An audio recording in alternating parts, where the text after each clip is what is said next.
हाँ हुआ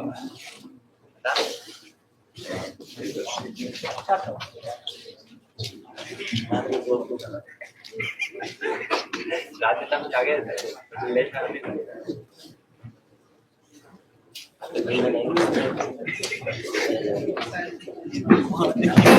कैमरा थोड़ी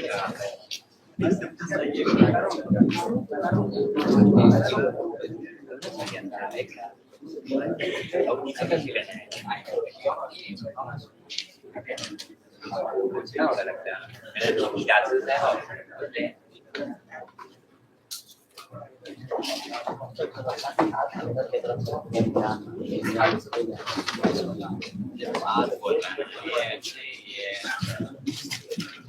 ये दो सिचुएशन है जरा से वाकिफ हो। ऐसा पहले वाले में क्या सिचुएशन होने वाला है और ऐसे वाले में क्या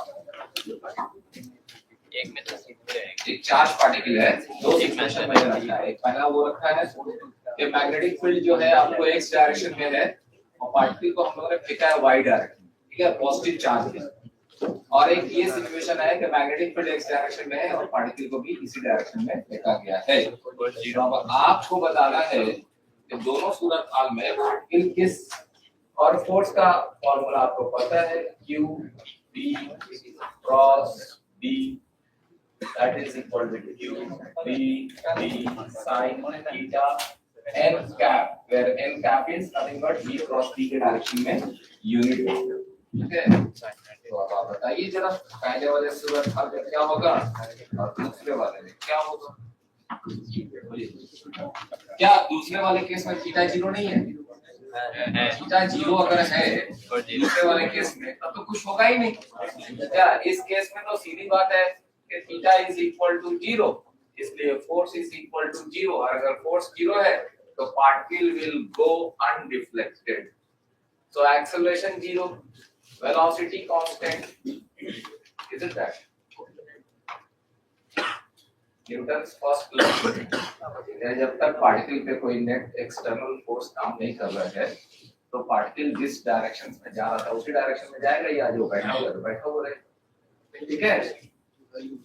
इसमें क्या होगा? इसमें जो है जैसे हम लोग क्या बोलते थे, B क्रॉस B, ठीक है, तो B ये है और B ये है, तो फोर्स जो है perpendicular to this B cross B, मतलब B और B के प्लेन के परपेंडिकुलर लग रहा है और अंदर की तरफ लग रहा है, ठीक है। अंदर की तरफ मतलब नेगेटिव जेड डायरेक्शन, ठीक है। तो नेगेटिव जेड डायरेक्शन में अब किसी चीज को मैंने ऐसे फेंका, ठीक है, ऊपर की तरफ, और कोई फोर्स इधर काम कर रहा है, तो ये ऐसे जाके ऐसे इसी में, ठीक है, जैसे हमने ऐसे फेंका तो ये ऐसे जाएगा क्योंकि फोर्स इधर लग रहा है। अगर किसी पार्टिकल को आप ऐसे फेंकते हैं तो फिर क्या होता है, ग्रेविटेशनल फील्ड में ऐसे गिर जाता है। तो उसी तरह यहाँ पे क्या हो रहा है, ऐसे फेंक रहे हैं, सॉरी ऐसे फेंक रहे हैं और मैग्नेटिक फील्ड का फोर्स ऐसे लग रहा है, तो ये ऐसे जाने की वजह ऐसे हो जाएगा। यानी कि यहाँ पर ये सर्कल में एक मोशन करना शुरू करेगा। तो कौन सा सर्कल होगा? वो आपका circle, I tell you this something like this वाला सर्कल, ठीक है, ये सर्कल, ये सर्कल मतलब वाई जेड प्लेन में सर्कल हो जाएगा, ठीक है। जेड वाला ये है, या ऐसे ये जेड का डायरेक्शन है और वाई का डायरेक्शन, इसी प्लेन में ये सर्कल काम कर रहा है, ठीक है। अब हम आपको ये बता क्यों रहे हैं, ऑलरेडी हम आपको ये सारी चीजें बता चुके हैं। अब मैं ये बता रहा हूँ कि इन दोनों चीज को एक बार जोड़ दो जरा, ठीक है।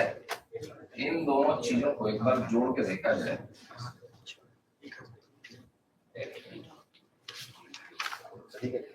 सिचुएशन को ऐसा रखा जाए कि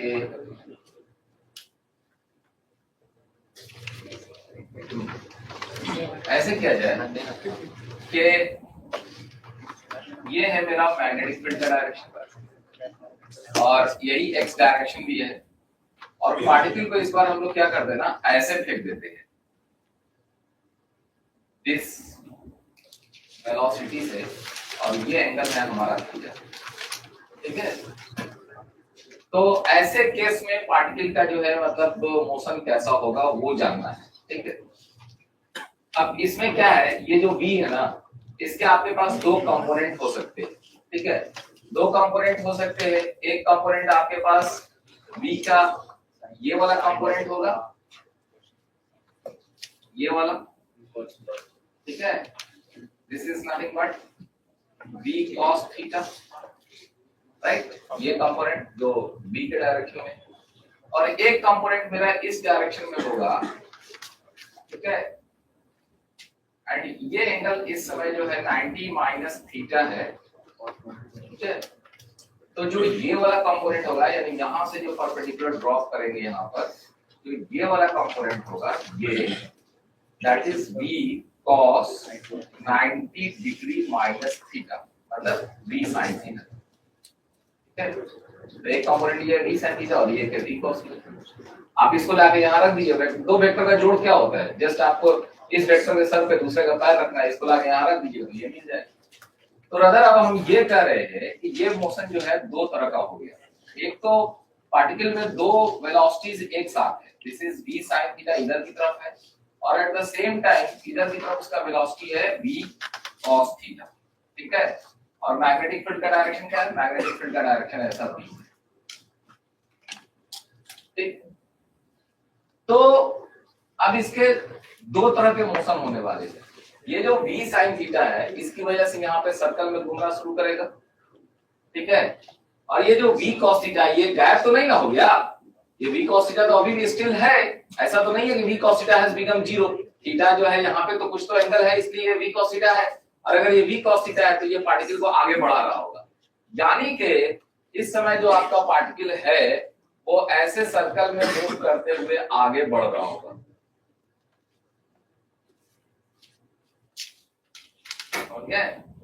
ऐसे सर्कल में ऐसे घूम भी रहा होगा और एट द सेम टाइम आगे भी बढ़ रहा होगा। जो घूम रहा होगा तो उस समय उसका जो रेडियस वाला पार्ट है, ये जो रेडियस वाला पार्ट है, that radius is equal to, हम लोग क्या लिखते थे, mv डिवाइडेड बाय qb। तो m लिखते थे डिवाइडेड बाय qb लिखते थे, और यहाँ पे v लिखते थे। वो कौन सा v लिखते थे, वो v लिखते थे जो b के परपेंडिकुलर होता था। तो b के परपेंडिकुलर वाला v क्या है हमारा, v sin थीटा। तो m v sin theta divided by qb, ये हमारा ये रेडियस हुआ, ठीक है। ये पूरा सर्कल को चक्कर काटने में उसको कितना टाइम लगा, time was independent of v, ठीक है। वो कितना होता था, 2 पाई m डिवाइडेड बाय qb। और ये पार्टिकल जब तक एक चक्कर काटता है बेचारा आगे बढ़ जाता है, फिर दूसरा चक्कर काटता है तब तक आगे यहाँ बढ़ जाता है। तो ये जो बीच का दूरी है ना, दिस डिस्टेंस, इसको हम लोग पिच बोलते थे। पिच का मतलब ये हुआ कि जब तक वो एक सर्कल कंप्लीट करना चाह रहा था उसमें कितना वो आगे बढ़ गया है। यार अगर आप बोल सकते हैं दो सर्कल के बीच में कितना दूरी है। एक स्प्रिंग देखते हैं ना, स्प्रिंग जो है, तो उस स्प्रिंग में देखिए ऐसे ऐसे जो स्प्रिंग है, एक स्प्रिंग का एक सर्कुलर जो आर्क है और दूसरा जो सर्कल है उसके बीच का जो डिस्टेंस है उसको हम लोग पिच बोलते हैं। और ये पिच कितना होगा, that pitch will be equal to v cos theta. Speed से इसको आगे बढ़ना है v cos थीटा से, कितना टाइम में, इतने टाइम में। तो ये टाइम से गुणा कर देंगे, 2 पाई m डिवाइडेड बाय qb। तो इस तरह से ये जो पार्टिकल का जो मोशन हो जाएगा, ये मोशन जो शेप होगा, that will be your helix या हेलिकल पाथ, ठीक है। तो इसका मतलब ये हुआ कि अगर किसी पार्टिकल को यूनिफॉर्म मैग्नेटिक फील्ड में अगर आप फेंक देते थे और उस समय आपका जो थीटा है, जो angle between velocity and magnetic field, it is 90 degree अगर से अलग है, तो पाथ क्या बन जाएगा, हेलिकल पाथ बन जाएगा। उस वेलोसिटी के दो कंपोनेंट कर दिए जाएंगे, एक मैग्नेटिक फील्ड के डायरेक्शन में, एक मैग्नेटिक फील्ड के परपेंडिकुलर में।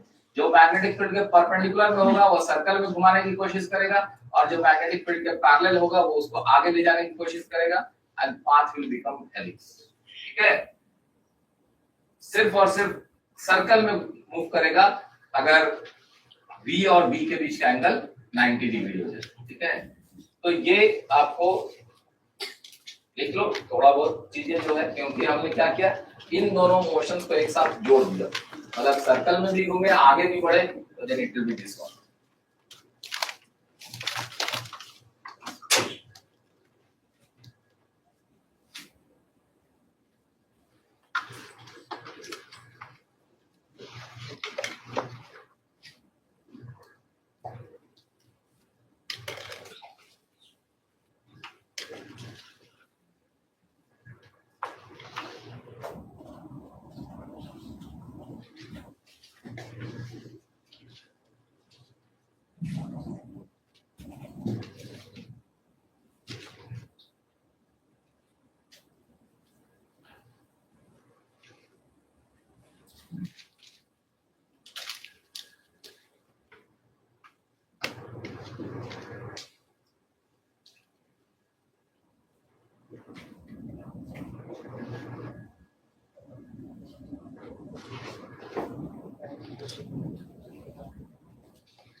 ये देखो ये वाला चीज, ये आपके ये जो फोटो है आपके एनसीईआरटी बुक का ही फोटो कट करके लगाया हुआ है।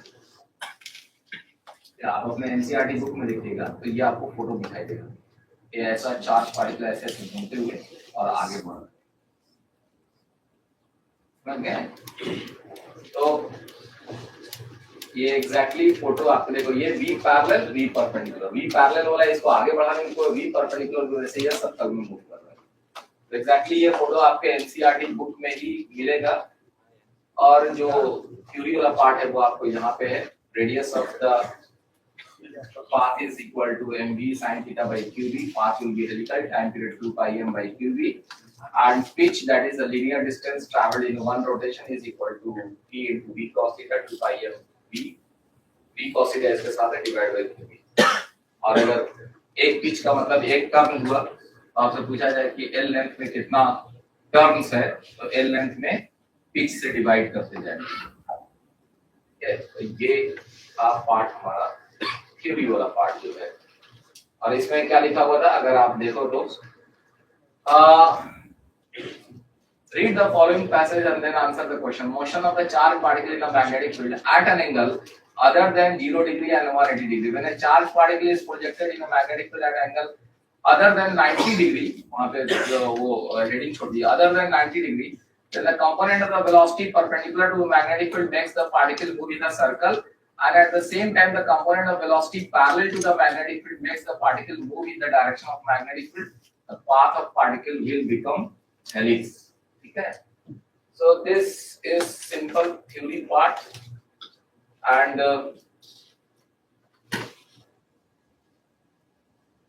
अगर आपको ये चीज क्लियर हो जाओ हम लोग आगे प्रोसीड करते हैं। ठीक है, इस पे आपको एक सवाल बना लीजिए।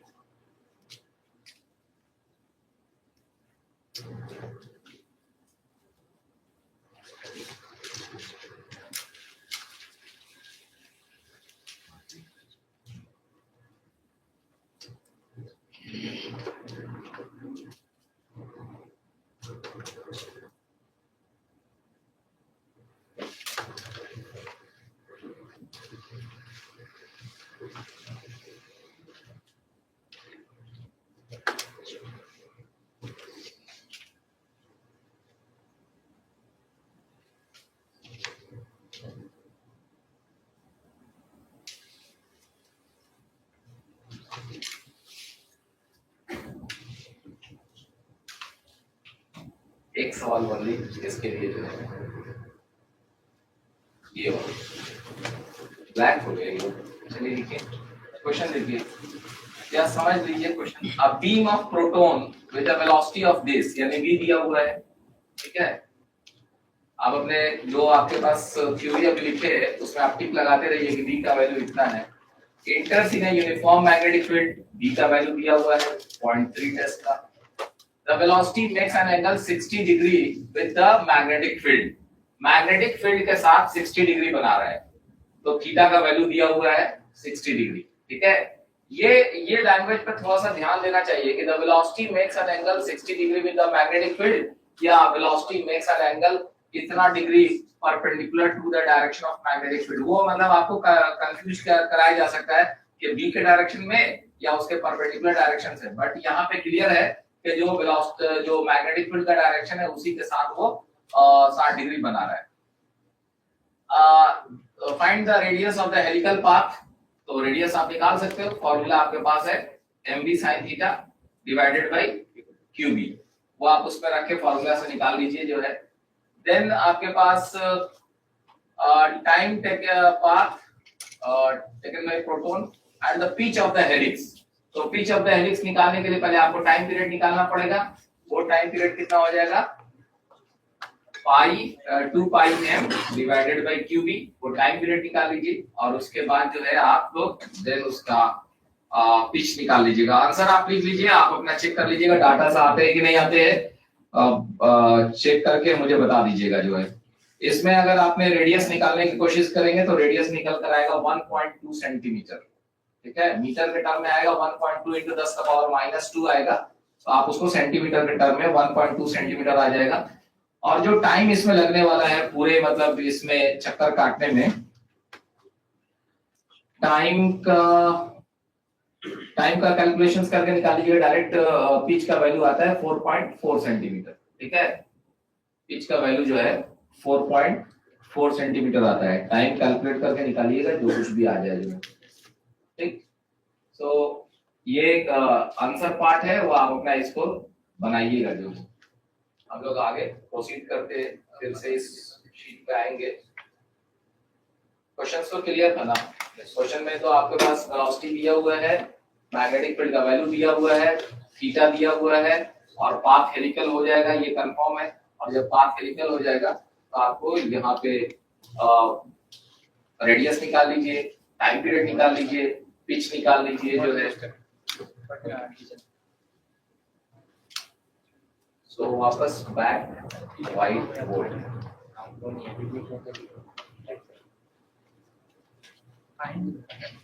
देखो अभी तक हम लोग क्या कर रहे थे कि एक चार्ज पार्टिकल था, सिंगल चार्ज पार्टिकल था, उसको मैग्नेटिक फील्ड में हम लोग भेज दिए थे, तो हम लोग निकाल रहे थे कि उस पर कितना फोर्स लगेगा।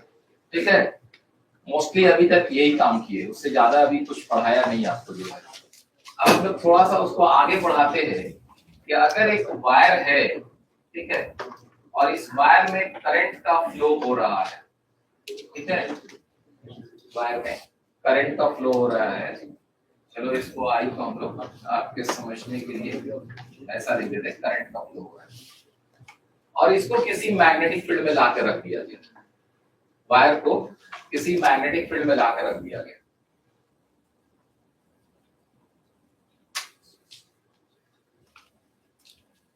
तो आज हम लोग आप पढ़ेंगे कि force on a current carrying wire, force on current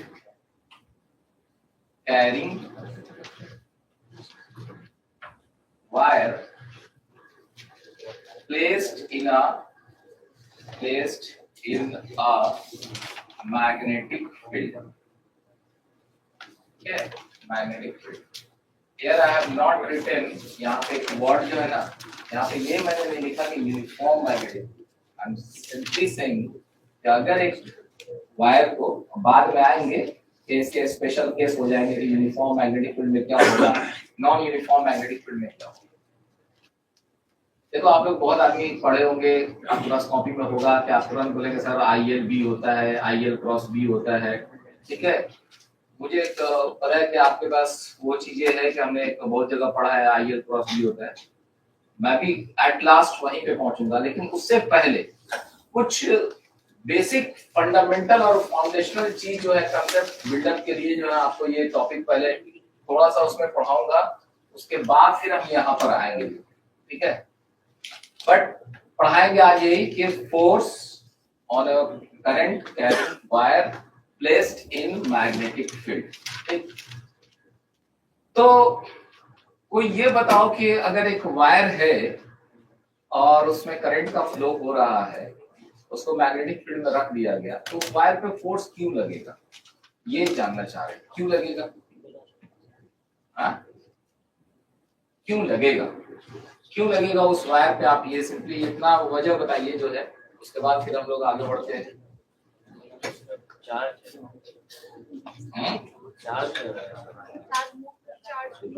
charge move कर रहा है कहाँ पे? वायर के अंदर में। वायर के अंदर में चार्ज मूव कर रहा है। क्या मूव कर रहा है? प्रोटॉन, इलेक्ट्रॉन, अल्फा पार्टिकल, क्या मूव कर रहा है? क्या मूव कर रहा है, बोलिए। वायर के अंदर में क्या मूव कर रहा है? प्रोटॉन या इलेक्ट्रॉन? इलेक्ट्रॉन मूव कर रहा है। कैसे मूव कर रहा है? ठीक है, करंट के अपोजिट डायरेक्शंस में मूव कर रहा है। करंट मूव कर रहा है या चार्ज मूव कर रहा है? बोलिए, आप बोल रहे हैं ना कि करंट के अपोजिट डायरेक्शन में चार्ज। करंट सिर्फ मूव तो कर रहा है रियली में चार्ज, ठीक है, मूव कर रहा है चार्ज, बट हम लोग मानते हैं कि जो पॉजिटिव चार्ज जिस डायरेक्शन में जाता है उस डायरेक्शन में करंट मान लेते हैं, और नेगेटिव चार्ज जिस डायरेक्शन में जाता है उसके उल्टा डायरेक्शंस में हम लोग करंट मान लेते हैं। तो बेसिकली मूव तो कर रहा है उसमें चार्ज। तो ये बात तो सही है कि जो वायर है उसमें चार्ज मूव कर रहा है, ठीक है, चाहे प्रोटॉन मूव कर रहा हो चाहे इलेक्ट्रॉन मूव कर रहा है, दैट इज अदर मैटर, लेकिन चार्ज मूव कर रहा है। और अगर चार्ज मूव कर रहा है तो चार्ज वेलोसिटी है, और अगर वो वेलोसिटी वहां पे है तो उसको मैग्नेटिक फील्ड में हम लोग रखेंगे, ठीक है, मैग्नेटिक फील्ड में रखेंगे, और मैग्नेटिक फील्ड में रखेंगे तो चलते हुए चार्ज पर मैग्नेटिक फील्ड फोर्स लगाता है। बस थ्योरी इतना ही था। तो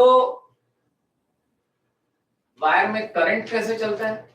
मतलब कोई भी वायर को अगर हम लोग ला कर रख दे, मान लो कि अगर कंडक्टिंग वायर ही हो जिसमें आप बोलते हैं कि भाई उसमें सब कुछ मेटल से ही बना हुआ है, उसके जो आउटर मोस्ट इलेक्ट्रॉन है वो आपका उस पे जो है उनका न्यूक्लियस से बहुत ज्यादा दूरी पे है, उस पे न्यूक्लियस का फोर्स बहुत कम काम कर रहा है, तभी तो आप मेटल में बोलते हैं कि फ्री इलेक्ट्रॉन्स है। मेटल में आप free electron does not mean कि मतलब इलेक्ट्रॉन एकदम फ्री में बैठा हुआ है चलने के लिए, जो है वो कहीं ना कहीं किसी न किसी से बंधा हुआ है, जो है बंधा हुआ इन द सेंस ये है कि न्यूक्लियर फोर्स के साथ जो है वो ऑर्बिट में या जिस भी शेप में है जहां पर भी है वो न्यूक्लियस के साथ जुटा हुआ है। हाँ, उसका ये है कि न्यूक्लियस से दूरी पर है, इसलिए उसपे फोर्स ऑफ अट्रैक्शन न्यूक्लियस का कम लग रहा है, लूजली है, उसको आप धक्का देंगे तो चलने लगेगा, ठीक है। तो किसी भी वायर में करंट कैसे चलता है, क्या वजह होती है कि मतलब जो है करंट पैदा हो जाता है? पोटेंशियल डिफरेंस, ठीक है। इन्होंने बोला कि पोटेंशियल डिफरेंस जो है वो होता है तो चार्ज चलने लगता है। और पोटेंशियल डिफरेंस कहां से आता है? मतलब पोटेंशियल डिफरेंस जो है कौन पैदा करता है? कहां से पोटेंशियल डिफरेंस आया कि चलने लगा जी?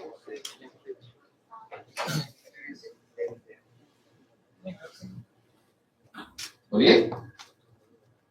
पोटेंशियल डिफरेंस वायर में आप करंट चलाना चाहते हैं, आप जनरली देखते ही है कि हम लोग एक रेजिस्टेंस लेते हैं और उसको बैटरी से जोड़ देते हैं, V बराबर IR लिख देते हैं, बोलते हैं ये पोटेंशियल डिफरेंस है और इसलिए मेरा जो है करंट चल रहा है, ठीक है। और हम लोग ये भी जानते हैं कि हायर पोटेंशियल से लोअर पोटेंशियल की तरफ पॉजिटिव चार्ज चलता है, और लोअर पोटेंशियल से हायर पोटेंशियल की तरफ जो है हमारा नेगेटिव चार्ज चलता है।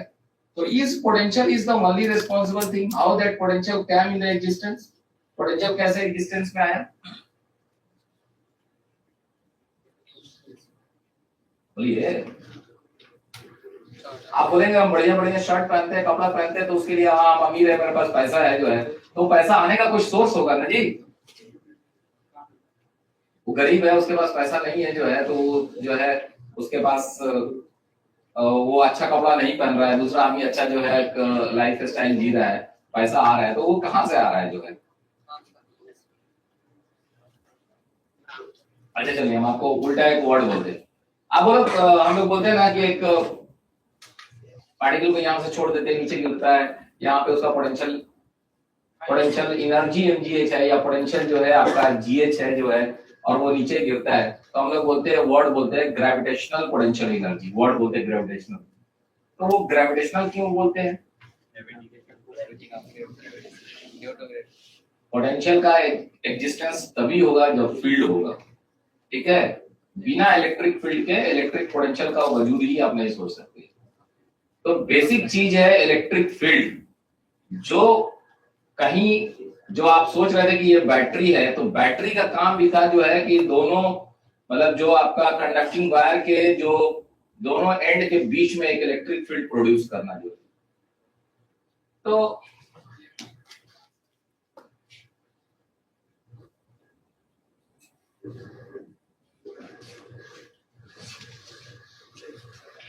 पहले थोड़ा सा कंसेप्ट जो है आप थोड़ा सा कंसेप्ट हमारे करंट के बारे में हम लोग ले लेते हैं, उसके बाद फिर हम लोग आगे बढ़ते हैं, ठीक है? इवन ये जो पार्ट है ये भी हम लोग के मतलब ये नहीं कि सिर्फ इसको पढ़ रहे हैं, तो ये जो पढ़ेंगे ये भी आपका जो है एक मतलब आपके स्टडी का एक पार्ट होगा।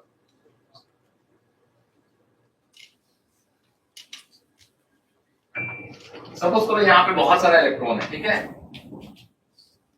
अगर हम लोगों ने से इस डायरेक्शन में इलेक्ट्रिक फील्ड पैदा किया, यहाँ पे इस डायरेक्शन में इलेक्ट्रिक फील्ड इस डायरेक्शन में, और यहाँ पे बहुत सारा इलेक्ट्रॉन है,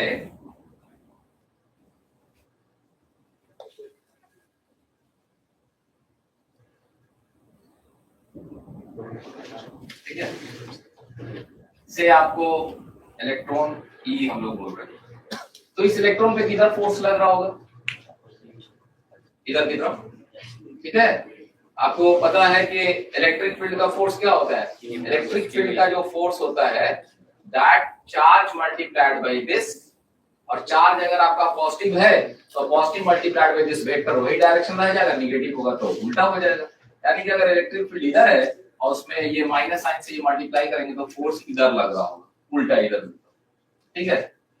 तो अगर ये फोर्स लगना शुरू हुआ तो ये इलेक्ट्रॉन जो है ना इधर चलना शुरू करेगा, ठीक है?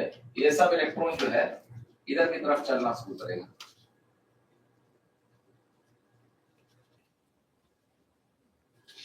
तो आप पूछोगे क्या पहले जो है मेटल के अंदर में इलेक्ट्रॉन नहीं चल रहा था?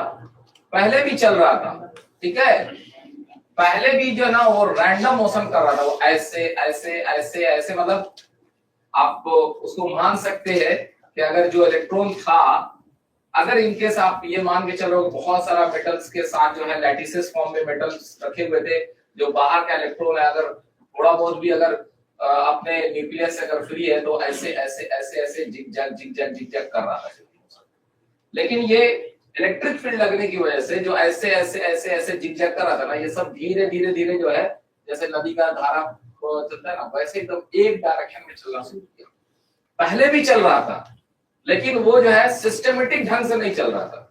वो पहले अपना कभी ऐसे ऐसे ऐसे, फिर लैटिस से टकराया ऐसे ऐसे ऐसे ऐसे ऐसे ऐसे, उसी में लैटिस मतलब न्यूक्लियस फिलहाल ऐसे समझिए, क्योंकि बहुत सारा न्यूक्लियस का डोपिंग करके तो फिर मेटल शीट बनता है जिसमें आपके पास जो है न्यूक्लियस जो होगा वो जा रहा होगा, उससे टकरा जाएगा भारी से। जस्ट लाइक ऐसे समझो कि मैं आपको बता रहा हूँ, यहाँ से हज भवन से लेके और आप आगे जो है इको पार्क के गेट तक मान लीजिए कि ट्रक ही लगा हुआ है, ठीक है? ट्रक लगा हुआ है और हम लोग को किसी को जाना है, पूरा रास्ता जाम है, तो हम लोग अगर पैदल भी चल रहे होंगे ना, तो हम लोग पैदल चल रहे होंगे, एक आदमी ऐसे घुस रहा होगा, फिर इधर से निकल रहा होगा, फिर इधर चल रहा होगा, ऐसे मतलब वो जा रहा होगा। यू जस्ट इमेजिन कि मतलब उससे टकरा गया, टकरा फिर इधर आया, ऐसे ऐसे ऐसे ऐसे चल रहे होंगे। और ये भी हो सकता है कि हम लोग जगह तक नहीं पहुंच पाएंगे। तो वो रैंडम मोशन था। अब उसके बाद अगर इलेक्ट्रिक फील्ड अगर पैदा हो गया तो वो इलेक्ट्रॉन जो रैंडमली ऐसे ऐसे चल रहा था वो धीरे धीरे आगे बढ़ने लगेगा, ठीक? तो हम लोग जो डिफिनीशन लेते हैं करंट का सिंपल डिफिनीशन होता था charge phloem through a cross section divided by time. यही डिफिनीशन है हम लोग का। Charge flow through a cross section, किसी क्रॉस सेक्शन से कितना चार्ज निकला डिवाइडेड बाय टाइम। ठीक है, कोई आदमी इसको dq by dt लिख सकता था, स्मॉल चार्ज क्रॉस्ड इन ए स्मॉल टाइम। मेरे लिए ये t को हम ये स्मॉल समझ रहे हैं, इसलिए हम आपको समझाने के लिए q by t लिख रहे हैं। अब ये चार्ज कितना है, फाउंड चार्ज होगा तो पहले मान लो कि अगर इलेक्ट्रॉन की बात करें तो ये जो क्रॉस सेक्शन है मेरा, मान लीजिए कि यहाँ पे हम एक छोटा सा क्रॉस सेक्शनल पार्ट ये लेते हैं, ये क्रॉस सेक्शनल पार्ट लेते हैं, ये मान लीजिए ये इसकी इसके इसकी इसकी दूरी मान लीजिए x मान लेते हैं। Where x is very small, x is very small. कोई मैथ का बच्चा होता तो उसको dx लिखता, dl लिखता, ऐसे करता जो है। मैं कह रहा हूं कि जब ये इलेक्ट्रिक फील्ड लगना शुरू हुआ तो ये सब चार्ज जो है ना चलना शुरू हुआ। ठीक है, और चल के क्या हुआ, इससे निकल गया जो है, कितना टाइम में, t टाइम में। t टाइम में ये सारे चार्ज ने, एक नहीं, एक इलेक्ट्रॉन नहीं, जितने इलेक्ट्रॉन थे जो इधर उधर रैंडमली कर रहे थे, तो धीरे धीरे एक डायरेक्शन में चलने लगे।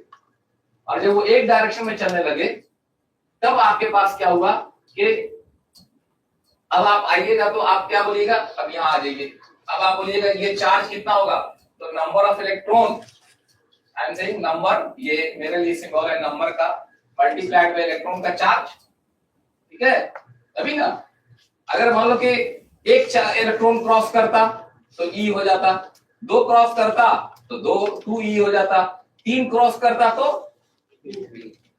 3 हो जाता, 4 क्रॉस करता तो 4 लिखते। तो ये मेरे लिए एक नंबर है।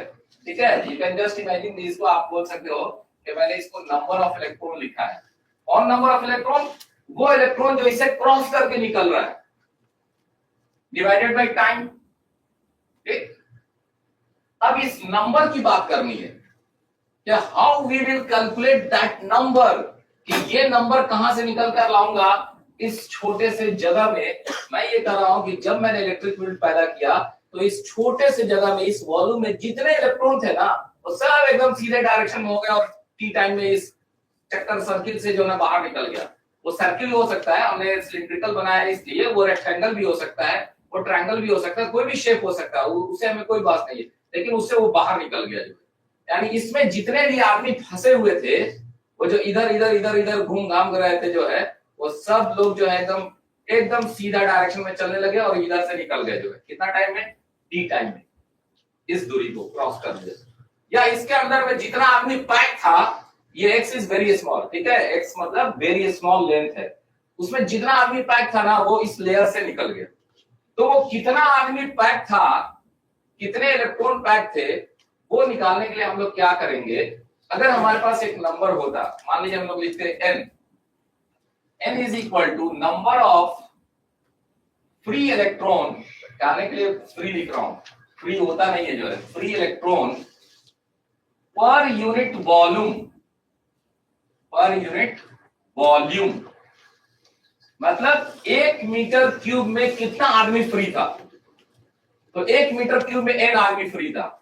तो हम ये वॉल्यूम निकाल लें, ये छोटा सा पार्ट जिसको हम पैक किए हुए हैं से, अगर ये क्रॉस सेक्शनल एरिया A है, ये क्रॉस सेक्शनल एरिया A है, तो ये वॉल्यूम कितना है, A मल्टीप्लाइड बाई x। अरे सिलेंडर का, या आप कैसे निकालते हैं, किसी सिलेंडर का इसका वॉल्यूम कैसे निकालते हो, अगर ये x है और ये एरिया आपका A है,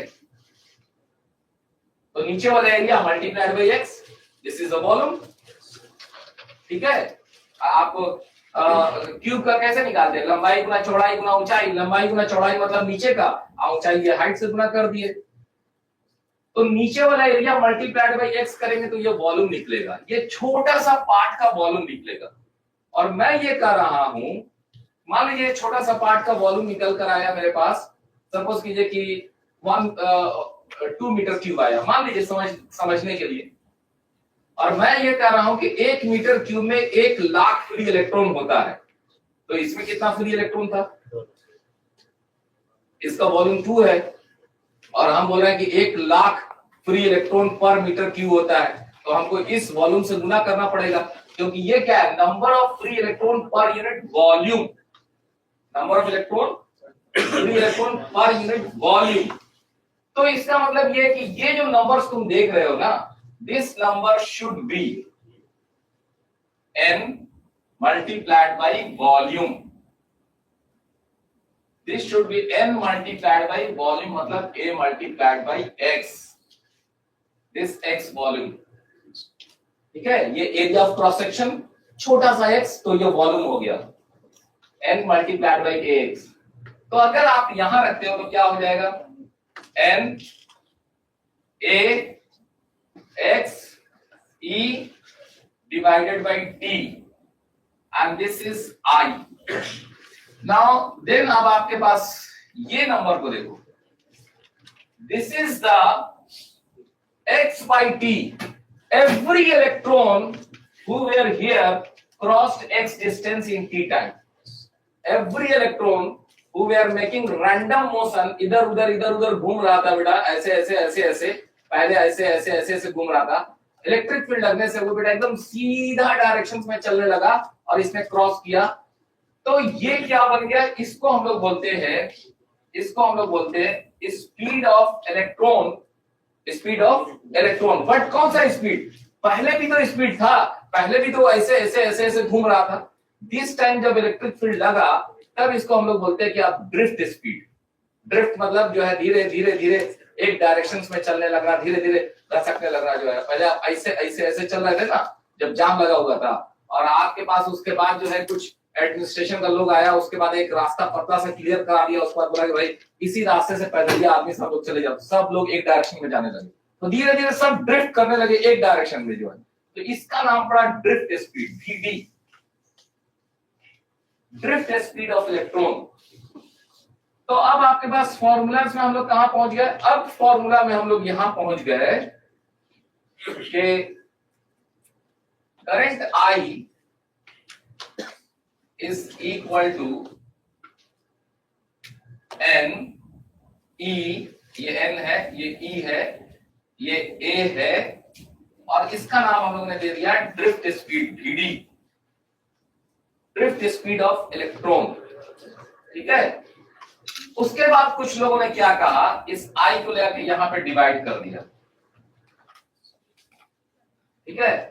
तो जिस I को लाके यहां पे डिवाइड किया तो I by A is equal to N e v d, और इस I का नाम दे दिया J, और इसको कहने लगा आदमी करंट डेंसिटी. ठीक है, करंट डेंसिटी. और याद ये रहे कि current density I by A, जिसको J लिख रहे हैं, J is equal to NeVD, where N is what, number of free electrons per unit volume. यहां पे J जो है ना, J is a vector quantity. मतलब कमाल की चीज ये है, current scalar, area scalar, J vector. तो अब J का डायरेक्शन क्या है, अब ये भी सोचने वाली बात है कि भाई J का डायरेक्शन क्या है.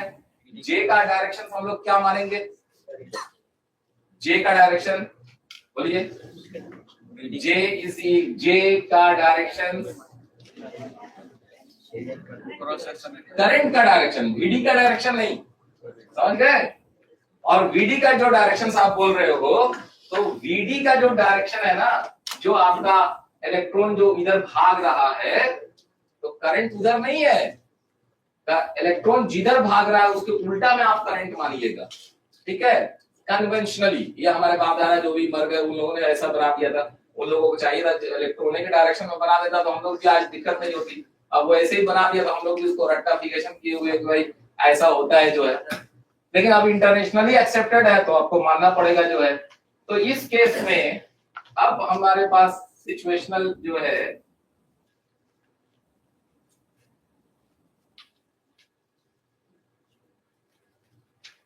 इसलिए अब हम लोग यहां पे बोल रहे हैं J एक मेरा, अब मैग्नीट्यूड के टर्म में देखा जाए, J is equal to current बटा area is equal to N E and then it is VD. ठीक है, where VD is drift speed of electron, drift speed of electron. ठीक. एंड लिखने के लिए अब हम लोग लिखेंगे J is a current density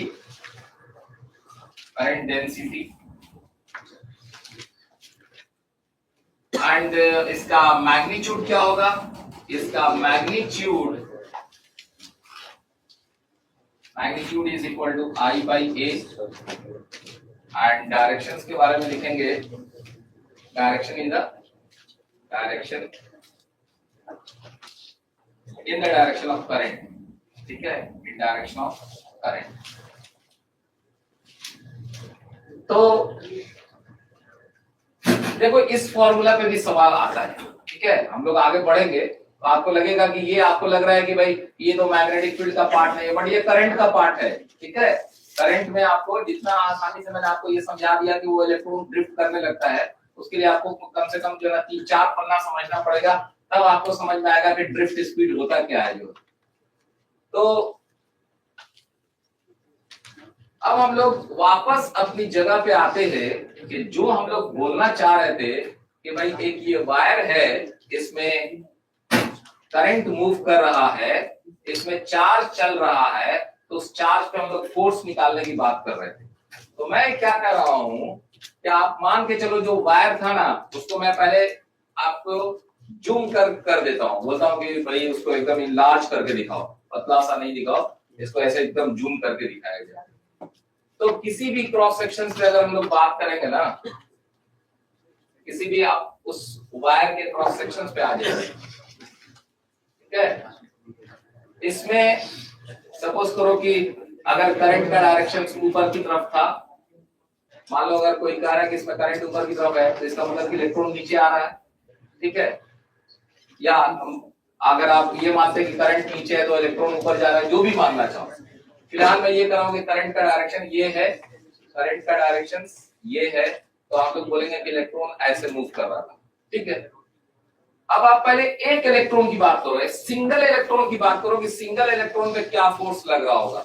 single electron जो इसमें जब ये करंट के फ्लो जो आप समझ रहे हैं, जो सिंगल इलेक्ट्रॉन यहां से क्रॉस करके निकल रहा है, तो उस पर क्या फोर्स लग रहा होगा, माइनस ई मतलब charge with sign multiplied by उसका drift speed multiplied by v cross b, अगर इसको मैग्नेटिक फील्ड में रखा हुआ है, force on a single electron, एक सिंगल इलेक्ट्रॉन पे क्या फोर्स लग रहा होगा अगर उसको मैग्नेटिक फील्ड में इस वायर को रखा गया जिसमें करंट का फ्लो हो रहा है, उसके एक सिंगल इलेक्ट्रॉन पे कितना फोर्स लग रहा होगा। That force will be charge multiplied by उस इलेक्ट्रॉन का ड्रिफ्ट स्पीड, ड्रिफ्ट वेलोसिटी, वो भी वेलोसिटी किधर नीचे आ रहा है, वो इलेक्ट्रॉन क्रॉस b। ये तो उसके एक इलेक्ट्रॉन पे लग रहा है, लेकिन मैं ये पूछ रहा हूं आपसे, ये जो वायर है, चलिए इस वायर का बहुत बड़ा पार्ट नहीं, इस वायर के छोटे से पार्ट की बात कीजिए, सिंपली इस डीएल लेंथ की बात कीजिए, डीएल लेंथ, इस डीएल लेंथ की बात कीजिए। इस डीएल लेंथ में कितने इलेक्ट्रॉन है, जितने इलेक्ट्रॉन होंगे उन सब पे जो फोर्स लग रहा होगा, एक पे इतना लग रहा है, this is force on single electron. और इस इतने पार्ट पर, ये डीएल पार्ट पे कितना फोर्स लग रहा होगा, that is d f force. That force is equal to, ये फोर्स एक सिंगल इलेक्ट्रॉन पे काम कर रहा है, this multiplied by v d cross B, और इसके साथ एक नंबर और मल्टीप्लाई कीजिए, वो कौन सा नंबर, जो इसमें कितने इलेक्ट्रॉन है, तो उसमें कितना इलेक्ट्रॉन है भाई, इसमें कितना इलेक्ट्रॉन है जरा वो बताइए आप, m, that is number of free electrons per unit volume multiplied by इसका वॉल्यूम, किसका, इस छोटे पार्ट का। अगर इसका क्रॉस सेक्शनल एरिया a है तो then it is a multiplied by, अगर डीएल लेंथ लेते हैं तो डीएल लेंथ लिख देते हैं डीएल। मैं जनरली डीएल नहीं लिख के एक्स ही लिखता हूं ताकि आपको एक समझ में आए। तो ये डीएल पार्ट हो गया, एरिया हो गया, ये वॉल्यूम हुआ, ये n, तो ये नंबर ऑफ इलेक्ट्रॉन्स हुए। उस इलेक्ट्रॉन पे एक पर इतना फोर्स तो बाकी पे सब पे एक ही डायरेक्शन में फोर्स लग रहा होगा, चाहे जो भी फोर्स का डायरेक्शन क्योंकि सबका ड्रिफ्ट स्पीड एक ही डायरेक्शन में है जो है। तो अब जब आप इसको जब थोड़ा सा सिंप्लीफाई करोगे तो सिंप्लीफाई करने के बाद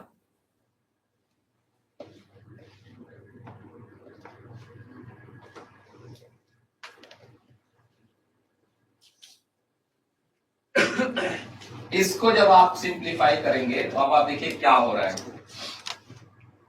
आपके पास आइए करंट का फॉर्मूला क्या था, यहां देखिए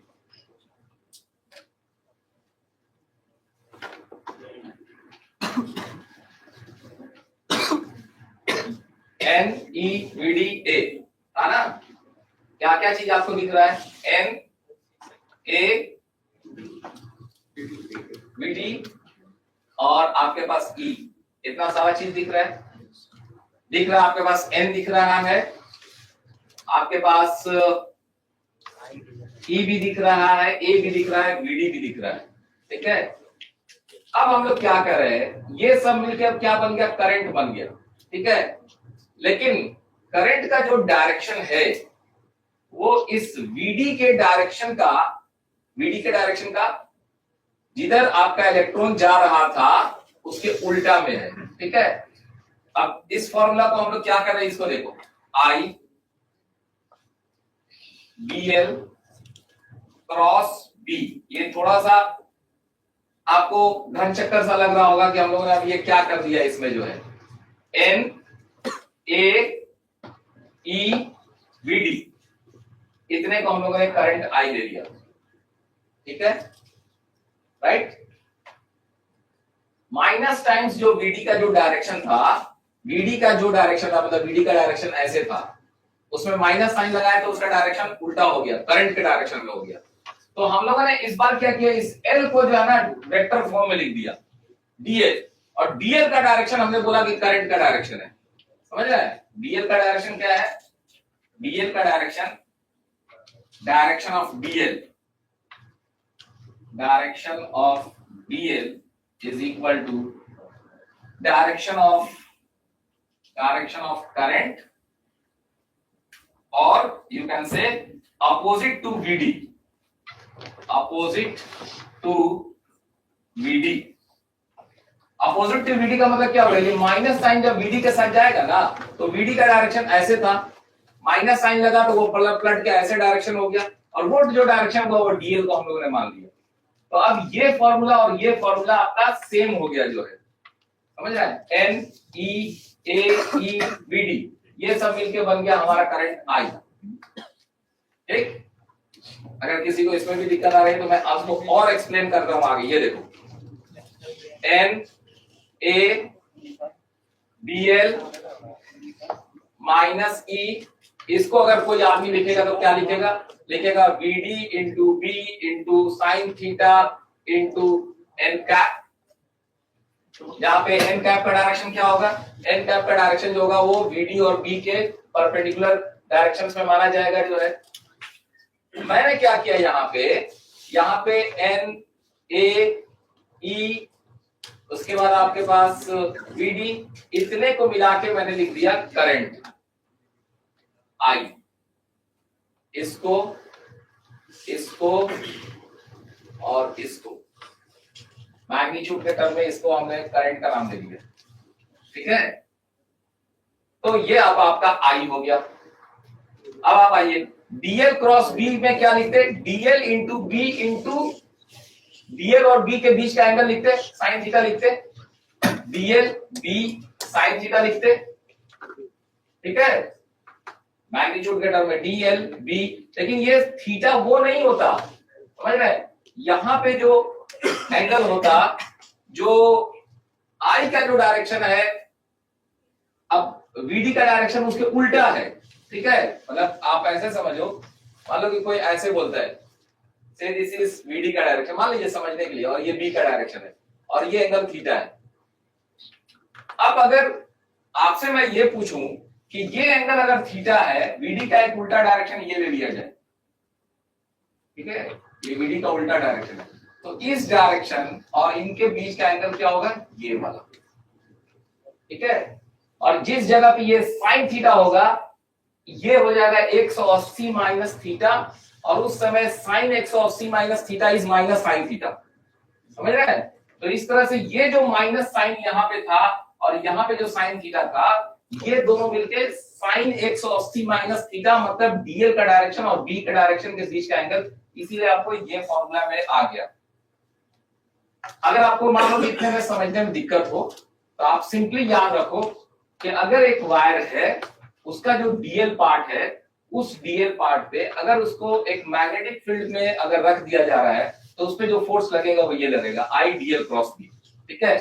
डेरिवेशन पार्ट में अगर आपको थोड़ा सा डायरेक्शंस वगैरह में अगर दिक्कत आ रहा हो समझने में, तो आप इसको सिंपली ये फॉर्मूला को याद रखिए कि अगर हमारा कोई वायर है जिसमें अगर मेरे वायर में अगर करंट का फ्लो हो रहा है, उसके डीएल पार्ट पे कितना फोर्स लगेगा, that will be I DL cross B, ठीक है। हम आपको ये वाला चीज डेरिवेशन इसलिए बता रहे थे कि आपके एग्जाम्स में कभी मैंने देखा उसमें जो है ना सिंगल इलेक्ट्रॉन पर भी फोर्स पूछा हुआ है, ठीक है। और जब तक आप इस डेरिवेशन पार्ट को नहीं समझोगे, उसकी अंडरस्टैंडिंग को नहीं समझोगे, तो फिर आपको आईडीएल क्रॉस बी करते रह जाओगे, फिर पहुंच नहीं पाओगे। अगर कभी सिंगल इलेक्ट्रॉन के लिए पूछे तो बीडी के फॉर्मूला पे जाइएगा, वो वाला फॉर्मूला, ये वाला दिस, और फिर बीडी का वैल्यू निकाल के लेकर आइएगा वहां से। बीडी इज इक्वल टू जो है I divide by A divide by n, ऐसा सवाल आएगा, हम दिखा देंगे। एनीवे इस फॉर्मूला को पहले हम लोग याद रखें कि d f force is equal to I DL cross B,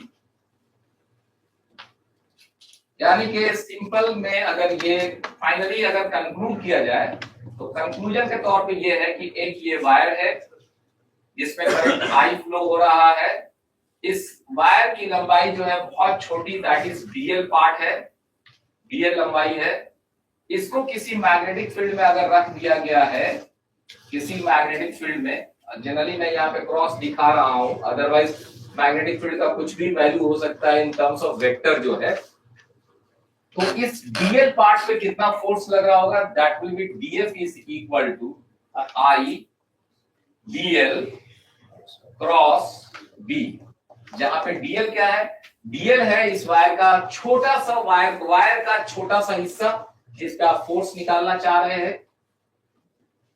DL का डायरेक्शन क्या है, तो डीएल का डायरेक्शन करंट का डायरेक्शन, डीएल का डायरेक्शन मतलब करंट का डायरेक्शन। अगर मान लो कभी बाय चांस, अभी मैं इस पे आ रहा हूं, जब आऊंगा तो बताऊंगा, मान लीजिए सपोज कीजिए कोई सर्कल में है, सपोज कीजिए करंट का फ्लो हो रहा था और कोई कहे कि इतने पार्ट पर जो है फोर्स निकालिए, ठीक है, क्या कहे, इतने पार्ट पे, मान लीजिए दिस मच पार्ट पे, ठीक है, इतने पार्ट पे, मान लीजिए दिस मच पार्ट पे फोर्स निकालने के लिए कहे, तो आपको इतना ही लंबाई लेना पड़ेगा डीएल, और फोर्स निकालने के लिए जो भी फॉर्मूला लगाएंगे, इसमें जो करंट जा रहा होगा I DL cross B, DL will what, DL ये, और डीएल का डायरेक्शन क्या, डीएल का डायरेक्शन इस समय करंट का डायरेक्शन, यानी डीएल का ये डायरेक्शन। और जब ये स्मॉल हो जाएगा, बहुत स्मॉल, डीएल जब बहुत स्मॉल हो जाएगा तब डायरेक्शन बन जाएगा टेंजेंशियल, समझ रहे हैं। When DL will be very small, अब आप सोचो जब आप मैथ का चीज पढ़ते थे तो बोलते थे कि जब ये बहुत छोटा हो जाएगा तो इन दोनों को जब हम ज्वाइन करेंगे तो उस समय जो डायरेक्शन होगा ये वाला, वो डायरेक्शन जो है इस पे यहाँ पे टेंजेंशियल होगा, वो छोटा सा पार्ट का, तो वो उस समय करंट का डायरेक्शन वहां के टेंजेंट के डायरेक्शन में होगा, ठीक है। इस फॉर्मूला पे अब एक चीज और आगे, सपोज कीजिए कि ये तो हमने बोला कि छोटे से वायर के छोटे से पार्ट पे, अगर वायर को, इसको अब हम लोग आगे बढ़ाते हैं, अब हम लोग बोलते हैं कि वायर इज स्ट्रेट, ठीक है, वायर इज स्ट्रेट लाइन के रूप में है, यानी कि ऐसा है। देखो ये फोर्स जो है ना छोटे से पार्ट पे है, पूरे पार्ट पे नहीं है, ये छोटा छोटा पार्ट पे है। फिजिक्स में everything start with differential element, हमेशा छोटा चीज से चलता है और उसको फिर एक्सटेंड किया जाता है, या तो इंटीग्रेट होगा समेशन लगेगा, ठीक है। अब हम ये कर रहे हैं कि ये जो वायर है, अब हम लोग ये पहला केस हम लोग चल रहे हैं, दूसरा केस हम लोग लेकर आएंगे उसको सर्किल में रखा हुआ है, तीसरा केस लेकर आएंगे कि हम लोग ऐसे आर्क में रखा हुआ है।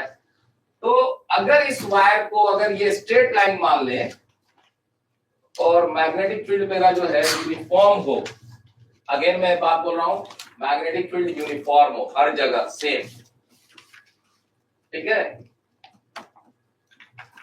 हर जगह सेम हो। Let's see B. तो इसके छोटे से पार्ट पे नहीं बल्कि यहां से लेके यहां तक का जो वायर है इस पे कितना फोर्स लग रहा है ये निकालना है। तो आपको क्या करना चाहिए, आपको सिंपली क्या करना चाहिए, ये जो वायर है ना इसको आप पहले कैंची से ऐसे ऐसे ऐसे ऐसे छोटा छोटा छोटा छोटा टुकड़ा कर दीजिए, एकदम कट करके, ठीक है, जैसे आप सलाद काटते हैं ऐसे ऐसे काट काट के छोटा कर दीजिए और हर छोटे पार्ट का फोर्स निकालिए। कहिए कि हम इस छोटे पार्ट पे फोर्स निकालते हैं, बेटा सी इस पार्ट पे, इस पार्ट का फोर्स जो है इस पे कितना फोर्स लग रहा होगा, फॉर्मूला लगाइए, आई छोड़ दिए डी है, डीएल का डायरेक्शन ऊपर की तरफ और बी का डायरेक्शन बाहर या अंदर, इधर है, ठीक है। तो फोर्स किधर लग रहा है, इधर। तो इस पे फोर्स लग रहा है मेरा इधर की तरफ, ये फोर्स लग रहा है। इस फोर्स का कितना वैल्यू है, इस फोर्स का जो वैल्यू है d f is equal to I d l B. और आपके सामने देखो कि करंट के डायरेक्शन में जो डीएल का डायरेक्शन है और जो मैग्नेटिक फील्ड का डायरेक्शन जो यहाँ दिखाया हुआ है, यहाँ पे हम लोग वर्ड यूनिफॉर्म मैग्नेटिक फील्ड लिख रहे हैं, यूनिफॉर्म मैग्नेटिक फील्ड। तो उस पे दोनों के बीच का एंगल 90 डिग्री sin 91, तो इतना ही हो गया आई डीएल बी, ठीक है। ये इतने छोटे पार्ट थे। व्हाट अबाउट रेस्ट, छोटे छोटे सारे पार्ट पे निकालते हैं, मान लीजिए इस पे निकालते हैं, कभी भी फोर्स इधर की तरफ आएगा। इस छोटे पार्ट पे निकालता हूं तो फोर्स इधर आएगा, इस छोटे पार्ट पे निकालता हूं तो फोर्स इधर आएगा। अब आप देखो कि जितना टुकड़ा आपने कट किया था ना, हर एक टुकड़े पे फोर्स ऐसे लग रहा है, ठीक है, और सारे फोर्स का डायरेक्शन एक है। अगर सारे फोर्स का डायरेक्शन एक है तो ये सबको जोड़ दिया जाएगा, यानी कि सबको जोड़ेंगे, सिग्मा इस पे करेंगे, फोर्स का जो वैल्यू आएगा तो इस पे सिग्मा लगेगा, इस पे सिग्मा लगेगा, तो आई बाहर गया बी बाहर गया क्योंकि दोनों कांस्टेंट है, sigma DL DL DL DL DL DL DL DL, तो क्या बन गया, एल बन गया। सो दिस बिकम्स जो है force is equal to I L B and this can be written as I L cross B. So then this force and I can say dl cross b का sigma कर दिया। तो एक तरह से अब आपके पास ये फॉर्मूला निकल कर आ गया कि अगर एक स्ट्रेट वायर है और उसको यूनिफॉर्म मैग्नेटिक फील्ड में रख दिया गया है तो उस पे जो फोर्स लगने वाला है वो है आई एल क्रॉस बी, ठीक है। क्यों, आपने छोटे छोटे पार्ट पे निकाला है and be sure this formula is valid only for a straight wire। ऐसा नहीं कि आपको कह रहे हैं कि सर्कल में भी लेकर आऊंगे और सर मैं बोल दूंगा कि इसका सर्कल का लंबाई ले लीजिए 2 पाई आर या इसका आधिया का ले लीजिए पाई आर ले लीजिए और आंसर हो जाएगा। क्यों, क्योंकि यहाँ जो स्ट्रेट वायर है उसके जितने भी टुकड़े किए गए उसमें सब में फोर्स एक डायरेक्शन में लग रहा है, सारे में फोर्स जो है एक डायरेक्शन में लग रहा है, इसलिए इसमें हम लोगों को कोई दिक्कत नहीं हुआ। और अगर सारे में फोर्स अगर अलग डायरेक्शन में लग रहा होता तो उसको जोड़ना घटाना मुश्किल पड़ता जो है, फिर उसका कुछ टेक्निक्स होता जो है। सो ये वाला चीज आपको क्लियर है, ये क्लियर है तो हम लोग फिर आगे प्रोसीड करते हैं। यहां तक लिख चुके हैं तो आई L cross B.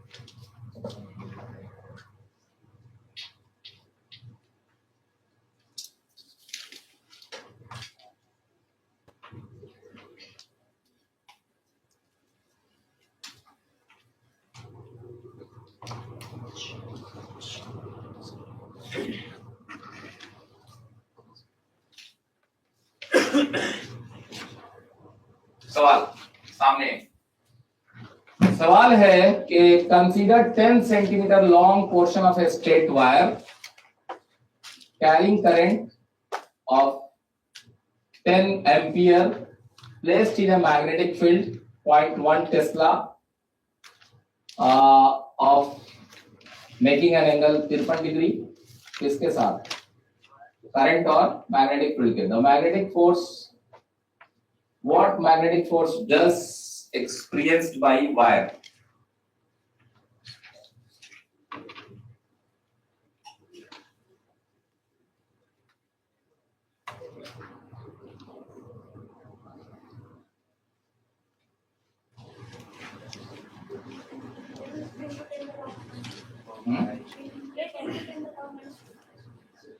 I L cross B लिखे, I multiplied by L multiplied by B multiplied by sine, sine 53 degree.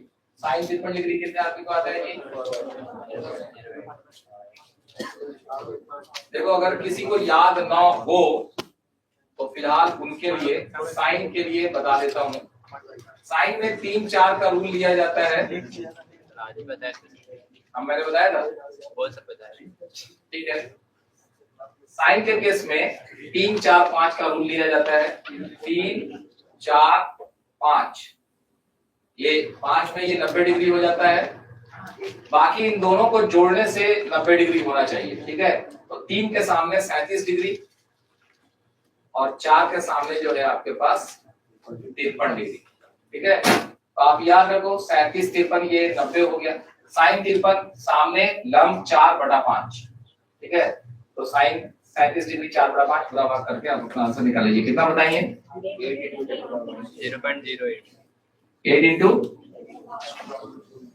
सही होगा, गलत नहीं है, होगा जो है, अगर सबका आ रहा है तो, ठीक है. एक क्वेश्चन मतलब सबने बनाया कि बस एक ही आदमी कोई बनाए? ठीक है, तो आगे फिर प्रोसीड किया जाए जो है.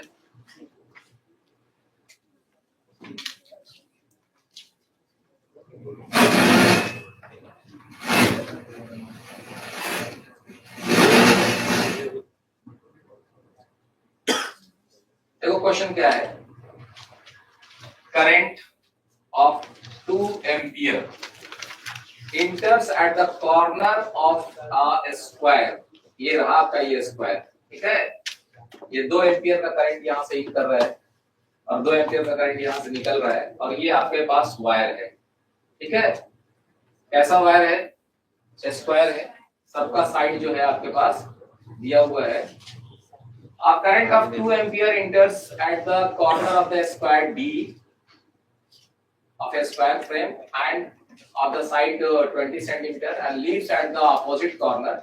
B से निकल गया, D से निकल के. The magnetic field B is 0.1 Tesla exists in the space in the direction perpendicular to the plane and dot लगा हुआ है तो आपकी तरफ है जो है. अब आपको बताना है कि इसके हर एक पार्ट पे find the magnitude and the direction of magnetic force on the 4 wire. सभी वायर पे किधर किधर फोर्स लग रहे हैं ये आपको बताना है, ठीक है. ये आपको कहा ये जा रहा है कि आपके पास ये है, यहां से एक करंट एम किया है I और वो करंट यहां से एग्जिट किया है I की वैल्यू आपके पास दिया हुआ था 2 एम्पियर. यहाँ पे डॉट डॉट करके जो है मैग्नेटिक फील्ड्स दिखाए हुए हैं. मैग्नेटिक फील्ड B है और इसके हर एक साइड के बारे में लिखा हुआ है. मान लो फिलहाल L ही ले लो आप और ये शायद 20 सेंटीमीटर दिया हुआ है, B का वैल्यूज दिया हुआ है. तो पहले हम लोग को ये बताना है कि हर एक पार्ट पे फोर्स निकालना है, ठीक है. सो मान लीजिए कि ये पॉइंट B था, ये पॉइंट B था और फिगर के हिसाब से मान लो A B C D मान लो ये मान लेते हैं. तब हमको बताना है इस पे किधर फोर्स लग रहा होगा, इधर किस पे, इस पे किस पे, इधर कितना, ये फोर्स बताना है, ठीक है. पहली बात अगर ध्यान से देखा जाए, खूब ध्यान से देखा जाए तो यहाँ पे इस पॉइंट पे ये करंट इन किया है, ठीक है. इन करने के बाद करंट को इधर भी आना है और इधर भी आना है, ठीक. और दोनों आइडेंटिकल टाइप का पाथ दिख रहा है. जैसे ऊपर में जो है देखोगे कि एक L और L, ठीक है, इधर में भी L L. तो हम ऐसा 100% कह सकते हैं कि हमारा जो करंट है, ये जो I यहां से इन किया है, इसमें I/2 चला गया, इधर भी I/2 चला गया। ठीक है, दो रेसिस्टेंस जो है, जब आप ऐसा सोचते हैं ना कि दो रेसिस्टेंस, जैसे यहां से एक रेसिस्टेंस ऐसा है, एक रेसिस्टेंस ऐसा है, दोनों R है, मान लीजिए ऐसे लिख रहा हूं, यहाँ से करंट कोई I जा रहा है, तो इसमें I/2 चला जाएगा, इसमें भी I/2 चला जाएगा और यहाँ से निकल जाएगा। एक बोथ आर सेम। तो ऐसे भी बोल सकते हैं ना, ये एक वायर है, ये भी एक वायर है, इसका जितना रेसिस्टेंस होगा इसका भी रेसिस्टेंस उतना ही होगा, तो जो करंट यहाँ से इन किया वो दो पार्ट में बट गया। अब इस पे करंट ऐसे आ रहा था, इस पे ऐसे गया, इन पे ऐसे, इन पे ऐसे। अब हम लोग को क्या करना है, हर एक पे फोर्स निकालना है। चलिए इस पे निकालते हैं, इस जगह पे फोर्स जो है,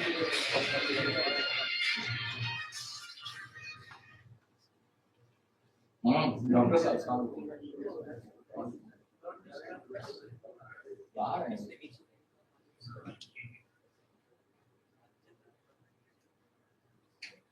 9 बजे कॉल कीजिएगा। तो इस पे formula IL cross B, I का डायरेक्शन किधर, इधर, B का डायरेक्शन मैग्नेटिक फील्ड का फोर्स,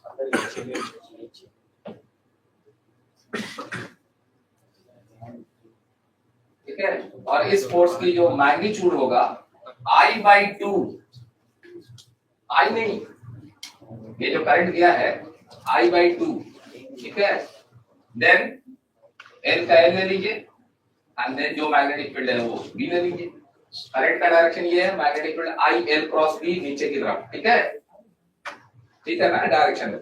ये डाउट आ रहा है क्या? ये I का डायरेक्शन L, IL जो भी है, क्रॉस B का डायरेक्शन ये है, तो ये जो फॉर्म है ये नीचे की तरफ। नेक्स्ट आइए इस पर आ जाइए, इस पे I का डायरेक्शन नीचे की तरफ है, B का डायरेक्शन बाहर की तरफ है, फोर्स इस पे करंट ऐसा है,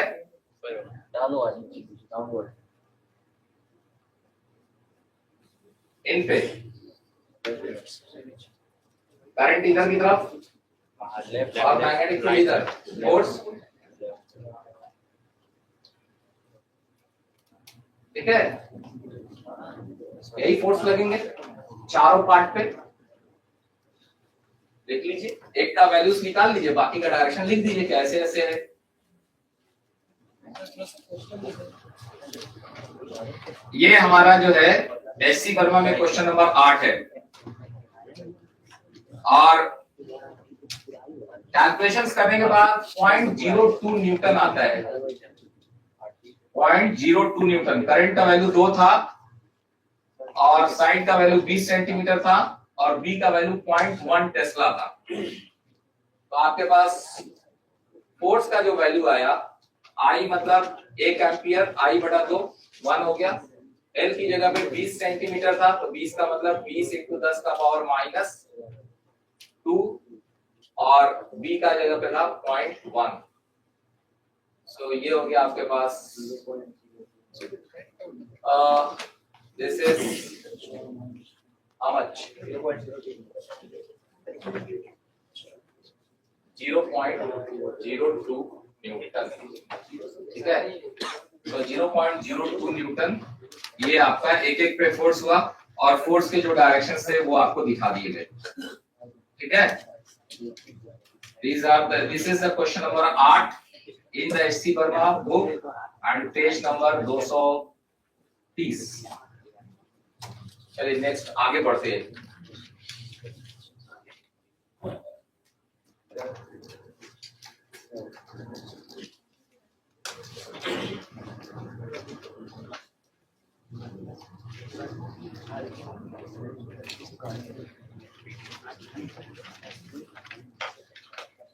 ये बहुत हल्का सवाल है आपके सामने जो है, देखो आप क्वेश्चंस में जो है करंट 5 एम्पियर, तो करंट लिख लीजिए I 5 ampere,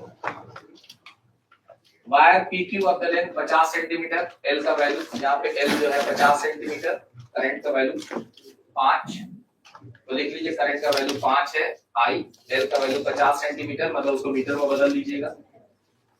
And the magnetic field in which it is immersed has a magnitude of 20 Tesla, तो मैग्नेटिक फील्ड जो है 20 टेस्ला का है।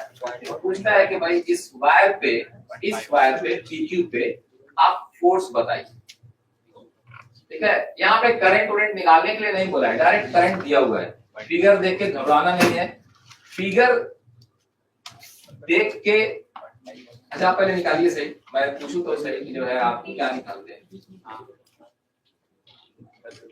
आई एल बी निकाले हैं, आई का वैल्यू कितना 5, ठीक है, और 50 सेंटीमीटर, उसके बाद एल का वैल्यू 50 सेंटीमीटर मतलब आधा मीटर, और बी का वैल्यू 20, तो कितना आया 0.2 है सर, ए का वैल्यू पॉइंट बी का वैल्यू सॉरी 0.2 है, 0.2 टेस्ला है। तो कैलकुलेशंस करके कितना आया आपका हो गया, करंट हो गया 5 multiplied by L that is half multiplied by आपका मैग्नेटिक फील्ड 0.2, तो अब आप गुना करेंगे 5 10 0.2, ठीक है 0.5, ठीक है।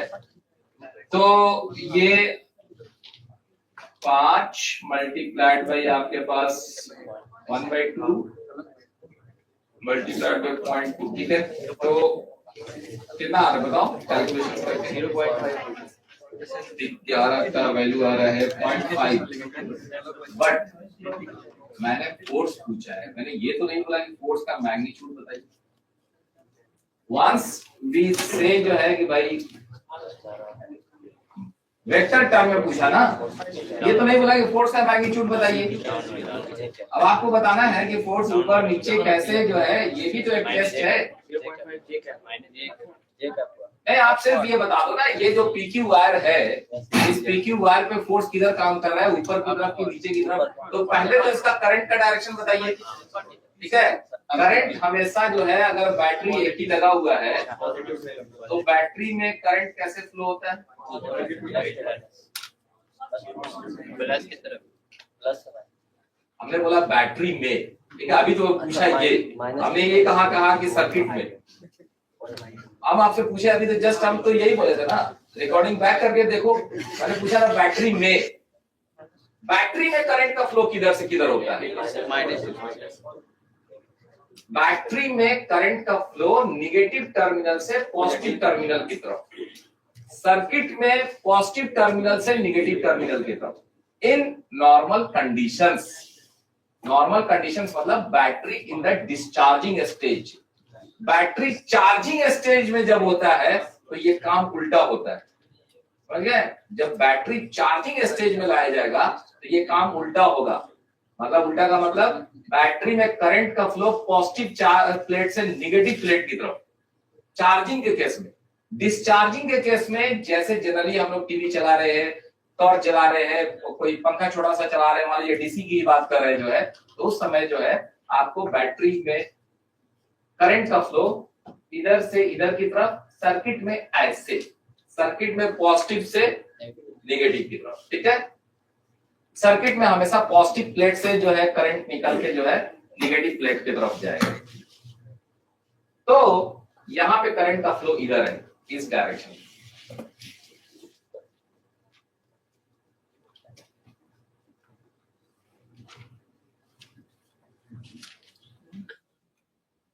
ये डायरेक्शन है, ठीक है। तो हम लोग I L cross B, B का डायरेक्शन किधर है, बाहर या अंदर, फोर्स किधर लग रहा है, तो इसमें फोर्स किधर लग रहा है। और आपसे फोर्स इसी पे पूछा गया, PQ पे ही पूछा गया। ये PQ वायर को इमर्ज किया हुआ है मैग्नेटिक फील्ड में, इसलिए आपसे ये पूछा जा रहा है कि इसके कितना फोर्स लग रहा है। तो this force is this much towards the inside of the circuit। Answer भी लिखा हुआ है inside of the circuit, मतलब बाहर की तरफ नहीं। अगर ये फोर्स नीचे लगता तो हम लोग बोलते कि आउटसाइड ऑफ द सर्किट, अभी क्या ये inside of the circuit force लग रहा है, ठीक है। आगे प्रोसीड कीजिए अब आप।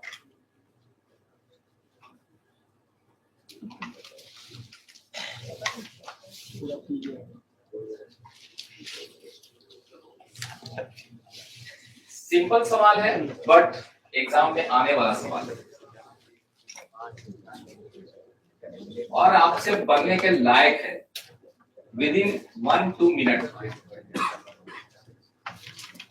Straight horizontal wire of mass 10 milligram, M stand for milligram, mg नहीं, so 10 milligram and length 1 meter carries a current of 2 ampere.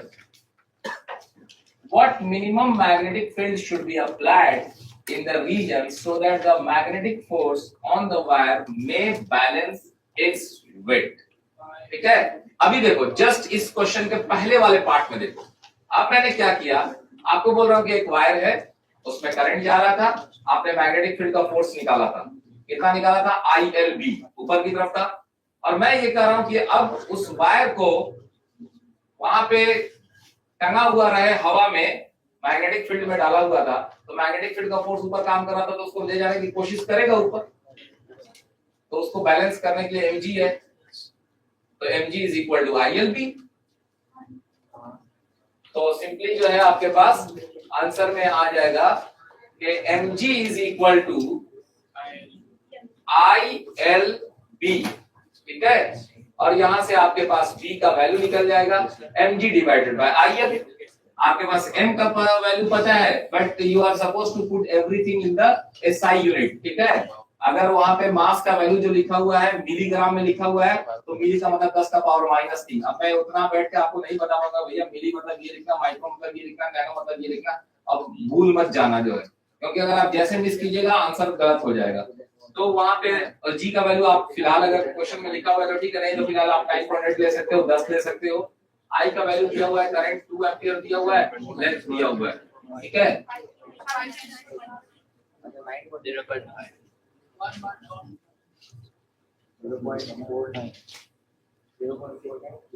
क्या this was so question, ठीक है, कैलकुलेट करके निकाल लो, ऐसा नहीं है कि अब जो है इसमें कोई मुश्किल सवाल है और इसमें कोई बहुत कंसेप्ट, बट इस टाइप के सवाल आते हैं एग्जाम में, ठीक है। आप वैल्यूज करके निकाल लीजिए। स्ट्रेट वायर है 10 मिलीग्राम है, तो 10 मिलीग्राम है, तो अब आपके पास ये रहा 10 का पावर -3, जी का वैल्यू मान लीजिए 10 ले लीजिए, 10 मिलीग्राम है तो 10 इंटू 10 का पावर -3 और divided by I is your 2 multiplied by length is 1, वही ना सर। मास केजी में, सर केजी में लीजिए, 10 का पावर -6, अब हुआ देखा नहीं बोला SI यूनिट 10 का पावर -6, क्योंकि हम उसको केजी में लेकर आए, 10 का power -6, this is be required. तो आप काट दीजिए इसको, 2 से करके 5 कर दीजिए, so you can write 50 into 10 का power -6 tesla, this much B, या आप लिख सकते हैं 50 माइक्रो टेस्ला, ठीक है। तो 10 का पावर -6 को आप माइक्रो लिख दीजिए जो है, तो 50 माइक्रो टेस्ला।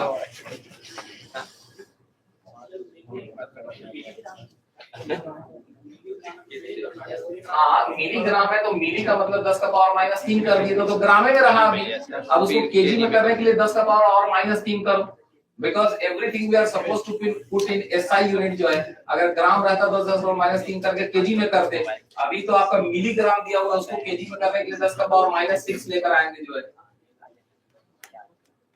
डाउट नहीं है ना?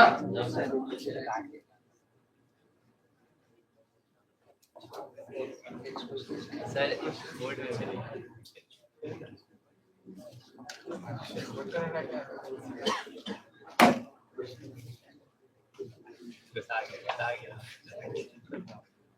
ये क्वेश्चन थोड़ा सा लंबा है, ठीक है, इस पे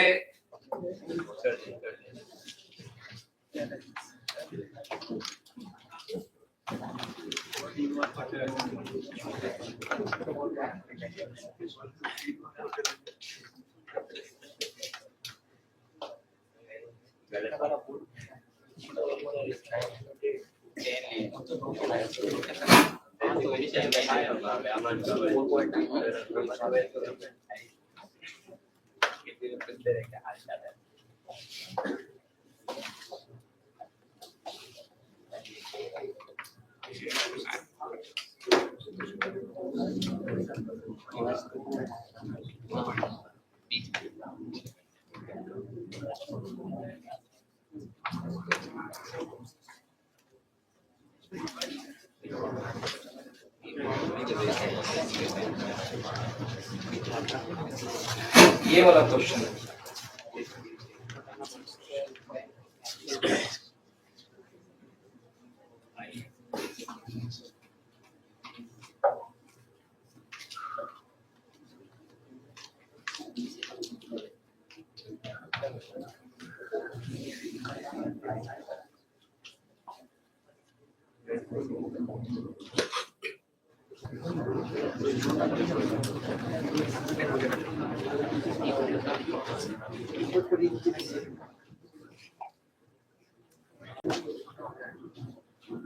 यार, इसको वापस बैक लाओ यार उस व्यू में।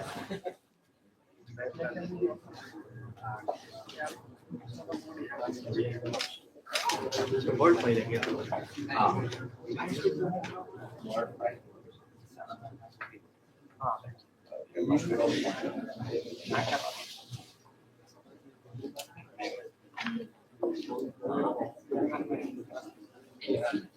यस, ये वाला क्वेश्चन, ठीक है।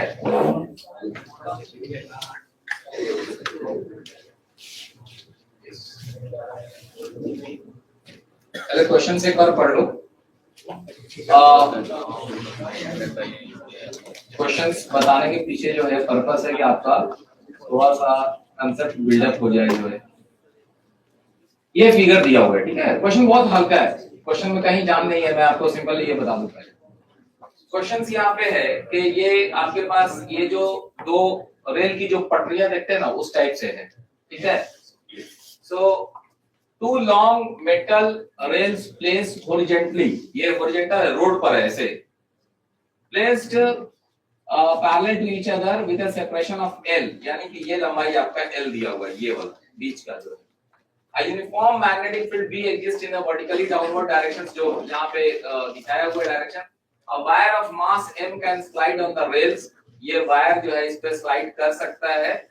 Connected, the rails are connected to a constant current source which drives a current I in the circuit. This, what should be the minimum value? यहाँ पे mu है, ALP की जगह काट के आप mu लिख दीजिएगा। What minimum value of mu which can prevent the wires from sliding on the rails? Describe the motion of the wire in the value of mu. Mu already वहाँ पे लिखा हुआ है, वही mu is the half found in the previous part. कहने का मतलब क्या है, पहले एक बात समझिए। सिंपली मैं आपको करंट का डायरेक्शन दिख रहा है, करंट का डायरेक्शन यहाँ दिख रहा है, तो करंट का जो डायरेक्शन दिख रहा है, ये करंट ऐसे जाके ये जो वायर है ऐसे घूम के ऐसे इसमें आ जाएगा, ठीक है।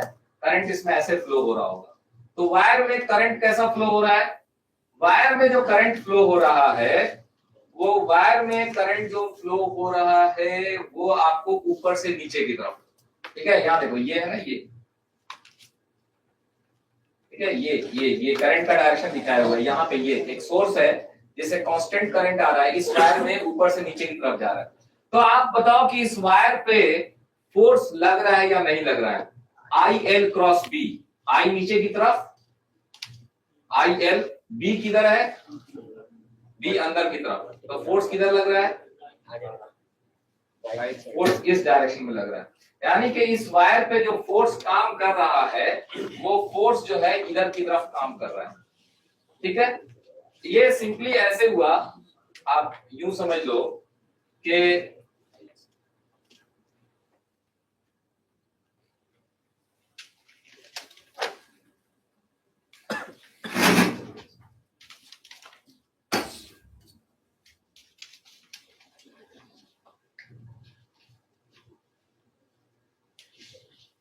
ऐसे कनेक्टेड है, तो करंट ऐसे आया, इसमें क्या मैग्नेटिक फील्ड यहाँ पे क्रॉस है, तो फोर्स लग रहा होगा, करंट का डायरेक्शन नीचे की तरफ है, मैग्नेटिक फील्ड बी का डायरेक्शन इधर की तरफ है, I L cross B, force उधर काम कर रहा है, यानी फोर्स इधर काम कर रहा है। कितना फोर्स काम कर रहा है जी? Force is equal to I L B, current I ये इसमें गया, इसकी लंबाई एल है, magnetic field B, I L cross B निकालिएगा, आई एल बी फोर्स काम कर रहा है, तो ये इधर जाना चाहिए, फोर्स लगेगा तो इधर पड़ना चाहिए। अब क्वेश्चन यहाँ पे ये है कि आपको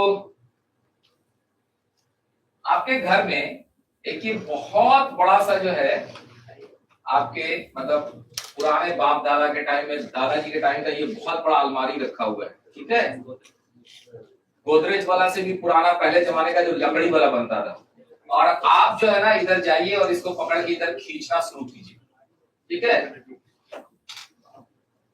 तो उस अलमारी को पकड़ के ऐसे खींचिए, तो आपको लगेगा ना कि वो अलमारी आप खींच नहीं पाएंगे, ठीक है।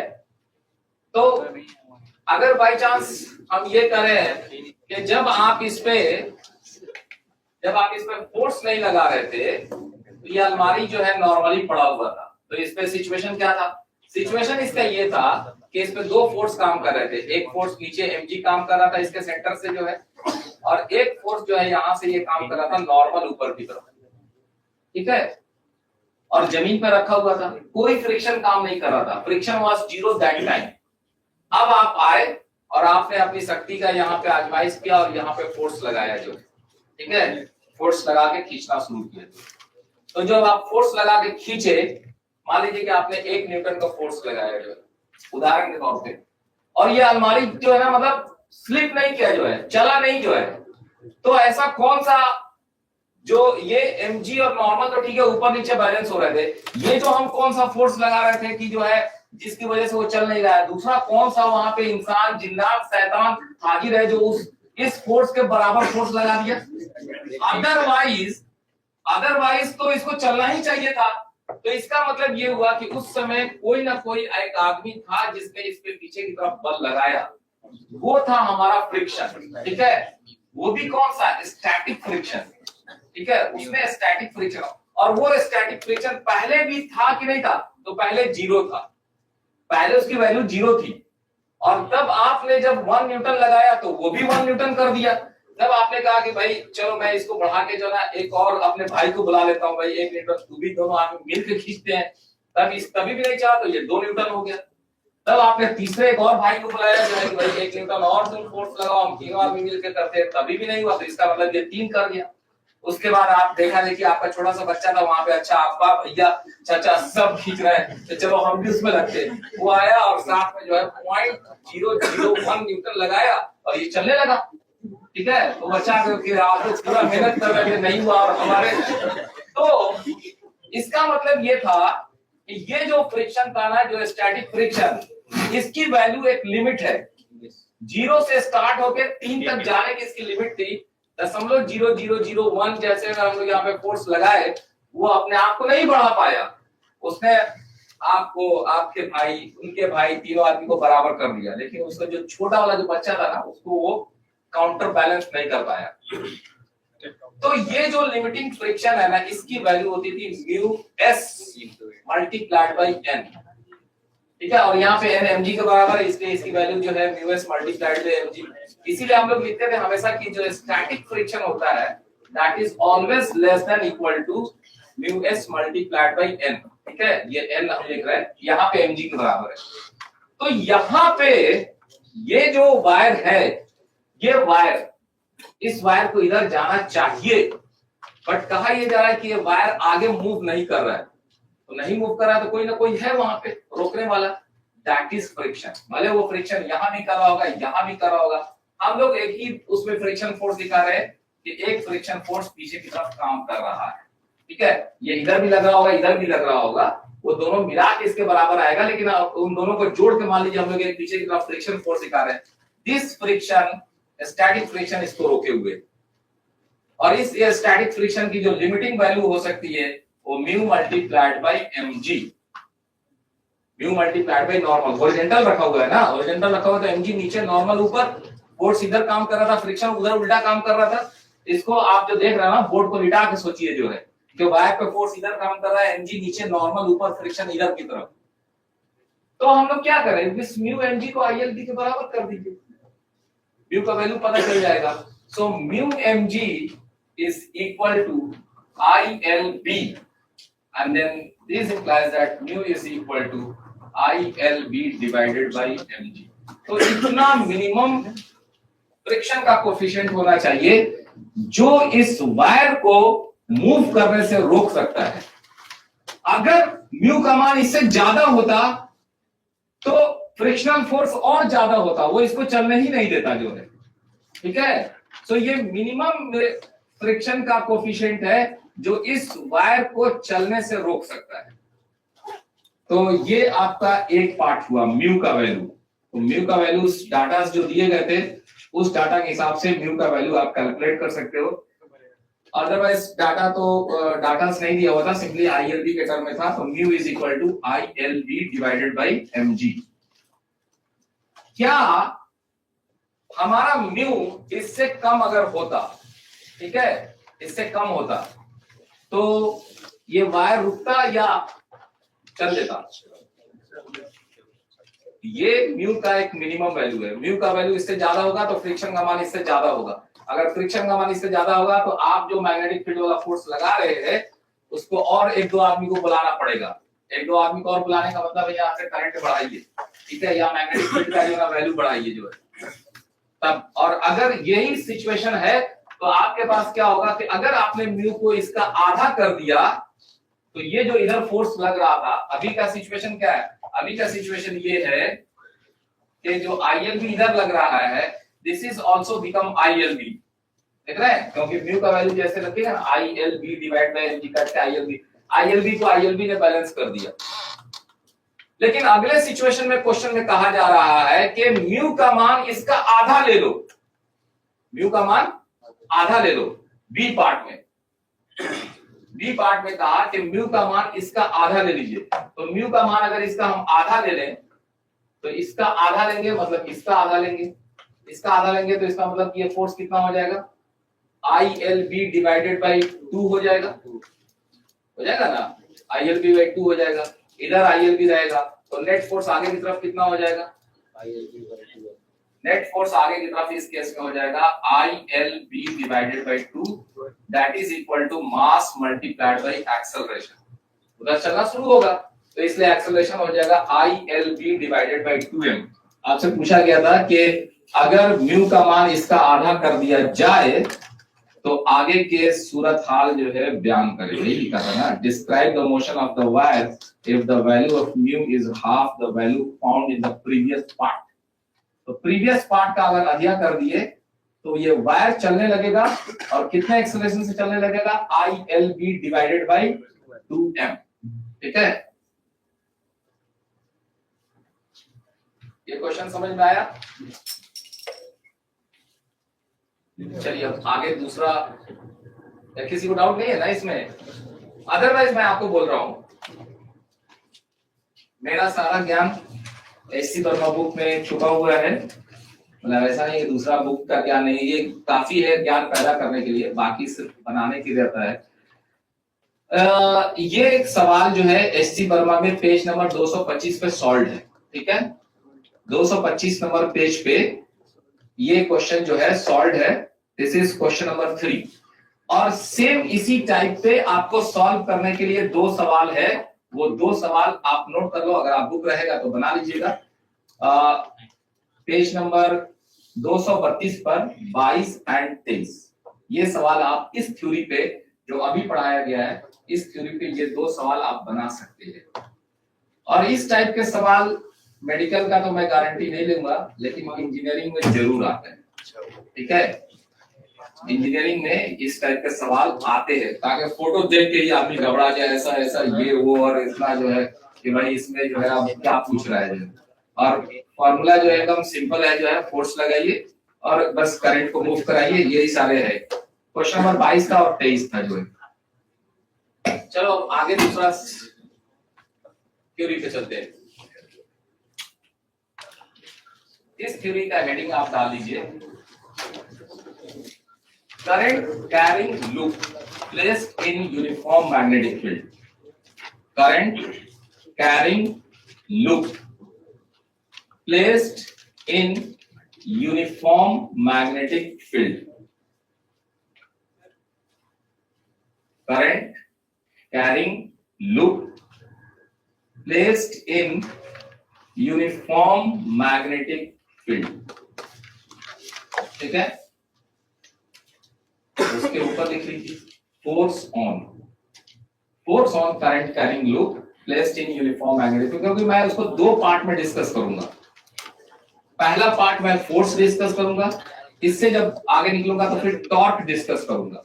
ठीक है, तो अभी हम आपको ये वाला पार्ट का force on current carrying loop placed in uniform magnetic field। Example हम लोग शुरू करते हैं, छोटे से एग्जाम्पल से शुरू करते हैं।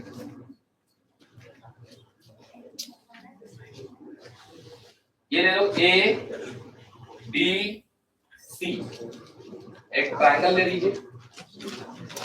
ट्रायंगल से ज्यादा आसान आपके लिए रहेगा कि आपको मैं रेक्टेंगल या स्क्वायर पे ले चलता हूं ताकि आप आसानी से समझ पाइएगा।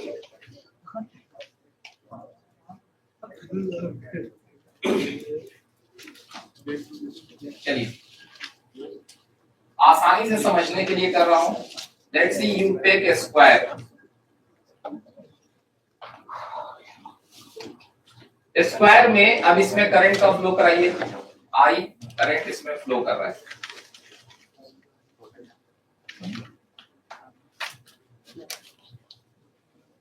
और ये रखा हुआ है यूनिफॉर्म मैग्नेटिक फील्ड बी में। नाम देता हूं ए बी सी डी। देखो वर्ड है करंट कैरिंग लूप, इसका मतलब कि उस लूप में करंट घूम रहा है। ठीक है, सर्कुलेट हो रहा है, उसमें से कमी नहीं हो रहा है। ऐसा नहीं कि मतलब कि अभी इसके पहले एक जो हम लोग सवाल बनाए थे कि करंट यहां से इन किया और यहां से बाहर निकला, वो करंट कैरिंग लूप नहीं है, क्योंकि वहां पे आपका करंट एक ऐसे आया और एक करंट ऐसे आया, जंक्शन से आया और जंक्शन से निकल गया। और यहाँ पे क्या है, जो करंट इन किया है वो उसी में सर्कुलेट कर रहा है। ये आपके एग्जाम्पल के लिए हमने जो लूप लिया है वो स्क्वायर लिया है। ठीक है, वो पता उठावा, ये स्क्वायर लूप लिया है। ये किसी भी शक्ल का हो सकता है। ठीक है, सबसे पहली बात आपको बताना ये चाह रहे हैं कि इसको हम लोगों ने लिया है स्क्वायर वाले फेस में। ये ट्रायंगल हो सकता है, ये सर्कल हो सकता है, ये किसी भी शेप का हो सकता है। चलिए आप निकालिए, इसमें फोर्स निकालते हैं, कितना आएगा फोर्स का वैल्यू।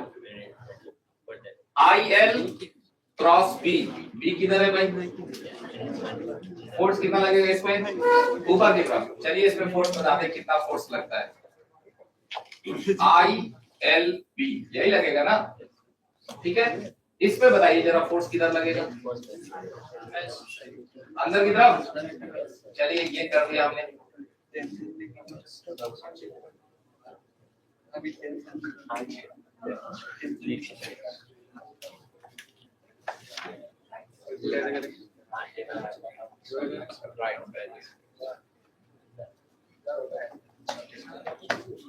ठीक है,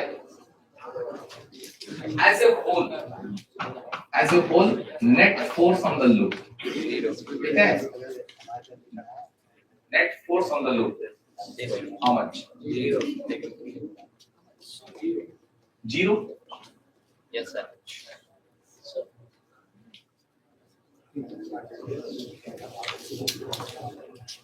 Same loop, same current, and this time the magnetic field is this, but uniform। uniform मतलब हर जगह सेम। ठीक है, इस पे फोर्स नीचे की तरफ आई एल बी। सर आपको देखो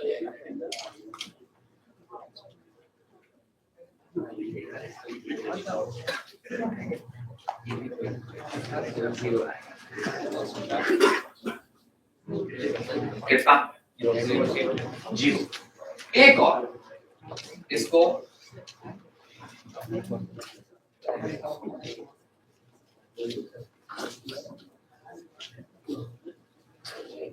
वर्ड है यूनिफॉर्म मैग्नेटिक फील्ड में डाला गया। यूनिफॉर्म का मतलब होता है सब जगह डायरेक्शन एक जैसा, मैग्नीट्यूड एक जैसा। अब यहां देखिए, आपके पास ये रहा सेम स्क्वायर लूप जिसमें करंट आई का फ्लो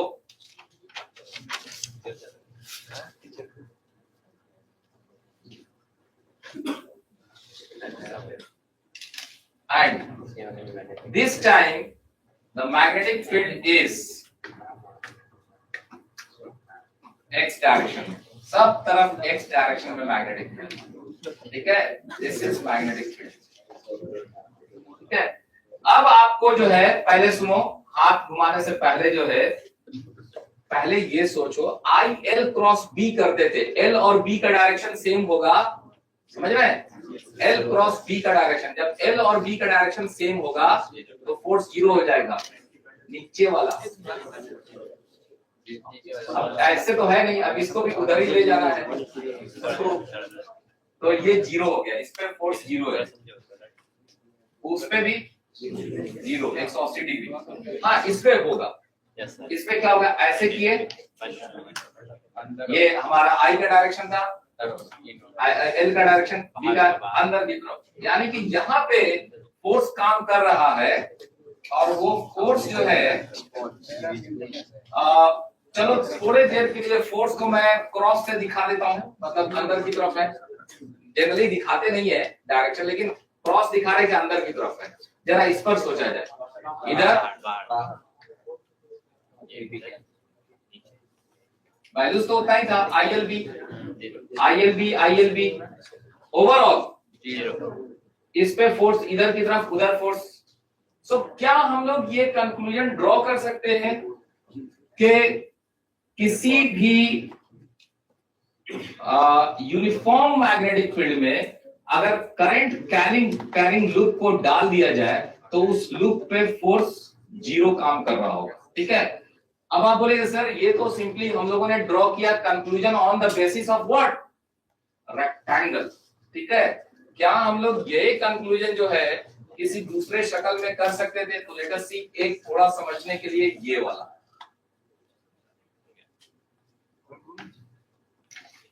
ठीक है, चलेगा?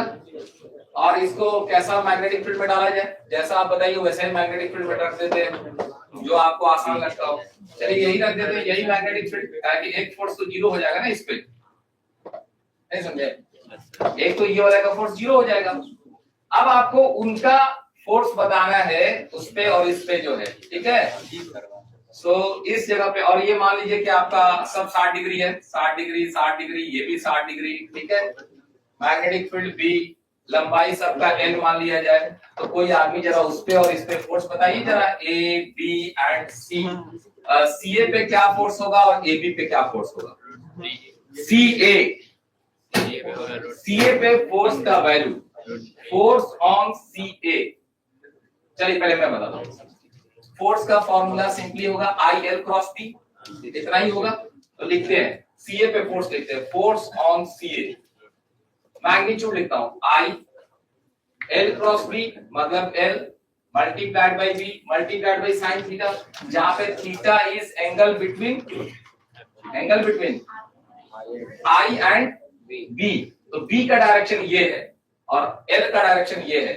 तो अब आप देखो कि इसका डायरेक्शन इधर की तरफ, इनका डायरेक्शन ये वाला एंगल है ना, कितना 120 डिग्री, साइन 120 डिग्री कितना, हाफ, साइन 120 डिग्री 1/2, साइन 60 के बराबर।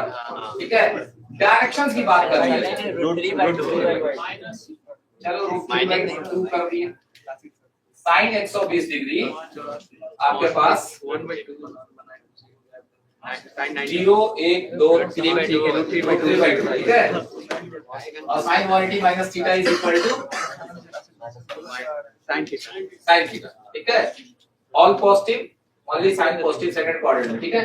अब इसका वो छोड़िए, डायरेक्शंस की बात किया जाए, ठीक है। डायरेक्शंस की बात किया जाए कि ये है हमारा एल का डायरेक्शन, ठीक है। एल का डायरेक्शन ये है और बी का डायरेक्शन इधर की तरफ है। इस पे फोर्स लग रहा है इधर अंदर perpendicular to this plane inside. तो फिलहाल उसको आपके समझने के लिए मैं इसको क्रॉस टाइप का फोर्स दिखा देता हूं समझने के लिए। इस पे जरा आइए, इनके साथ आप बताइए कि इनके साथ जो है मैग्नेटिक फील्ड और इनके बीच का एंगल कितना है। मैग्नेटिक फील्ड का डायरेक्शन ये है, इसका डायरेक्शन ये है, ये बीच का एंगल है और ये भी आज के डेट में 120 डिग्री है। तो वैल्यू तो इतना ही हो जाएगा IL√3/2। लेकिन डायरेक्शंस की बात किया जाए कि डायरेक्शन का बात करोगे तो फोर्स बाहर की तरफ होगा। इस पे सेम फोर्स काम कर रहा होगा उतना ही मैग्नीट्यूड में, लेकिन बाहर की तरफ। और फिर नेट फोर्स कितना हो जाएगा? 0। सो एक आप कंक्लूजन के तौर पे लिख सकते हो एकदम गारंटी से कि किसी भी वायर को, मतलब करंट कैरिंग लूप को अगर यूनिफॉर्म मैग्नेटिक फील्ड में रख देंगे तो उस पे नेट फोर्स कितना काम करेगा? 0, ठीक है। तो ये कंक्लूजन आप लिख लीजिए, फिर हम लोग एक क्वेश्चन बताते हैं, आपको आगे समझ में आएगा।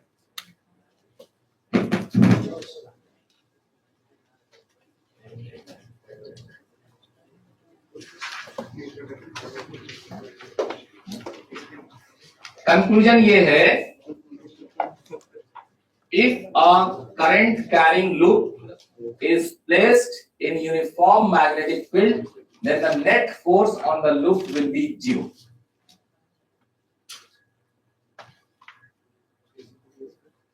If a current carrying loop is placed in uniform magnetic field, then the net force on the loop will be 0.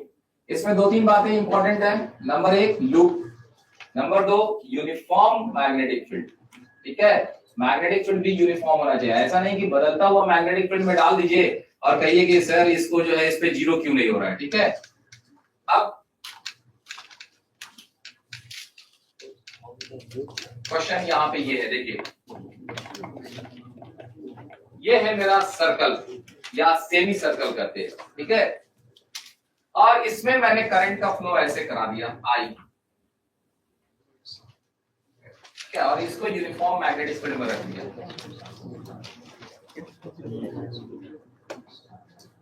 Uniform magnetic field में इसको रखा गया है, जिसका इसका रेडियस अगर मान लीजिए करंट आई जा रहा है और समझने के लिए मान लीजिए कि इसका रेडियस जो है R के बराबर है। अब मुझे ये बताना है कि इस वायर पे कितना फोर्स काम कर रहा है। और जब आप जानते थे कि छोटे से पार्ट पे जब हम लोग कंसीडर करते थे तो DF is equal to I DL cross R DL cross B हम लोग लेते थे, ठीक है ना। अब यहाँ पे एक चीज को समझना चाहिए और देखो जरा कैसा ये इंटरेस्टिंग क्वेश्चन है कि अगर ये वायर जो है इसमें इतना पार्ट हम लोग ले लेते हैं तो इसमें करंट किधर जा रहा है? करंट इधर जा रहा है, ठीक है। अब इसमें फोर्स निकालो इस छोटे से पार्ट पे। ये जो छोटा सा पार्ट है DL लेंथ, इस पे अगर हम लोग फोर्स निकालते हैं तो I का डायरेक्शन इधर I DL, B हमारा मैग्नेटिक फील्ड किधर है? अंदर की तरफ, यानी कि इस पे फोर्स काम कर रहा है इधर की तरफ, ठीक है। और ये फोर्स अगर आप सेंटर से ज्वाइन करोगे ना तो ये फोर्स जो है रेडियली ऐसे काम कर रहा है, ठीक है। क्योंकि ये DL का डायरेक्शन टेंजेंशियल होगा, उस पे वो 90 डिग्री, मतलब टेंजेंट पे जो 90 डिग्री होता है वो रेडियस होता है, सेंटर से पास करता है। अब यहाँ पे जब देखिएगा तो आपके पास क्या सूरत-हाल हो रहा है कि आप जितने भी जगह पे आप यहाँ पे कंसीडर कीजिएगा ना तो यहाँ पे फोर्स आपको ऐसे काम कर रहा है। मतलब यूं समझिए कि अगर आप सबको अगर रेडियली ज्वाइन करें, सबको छोटे छोटे पार्ट को अगर रेडियली ज्वाइन करें तो हर एक जगह जो है ना फोर्स ऐसे रेडियली काम कर रहा है।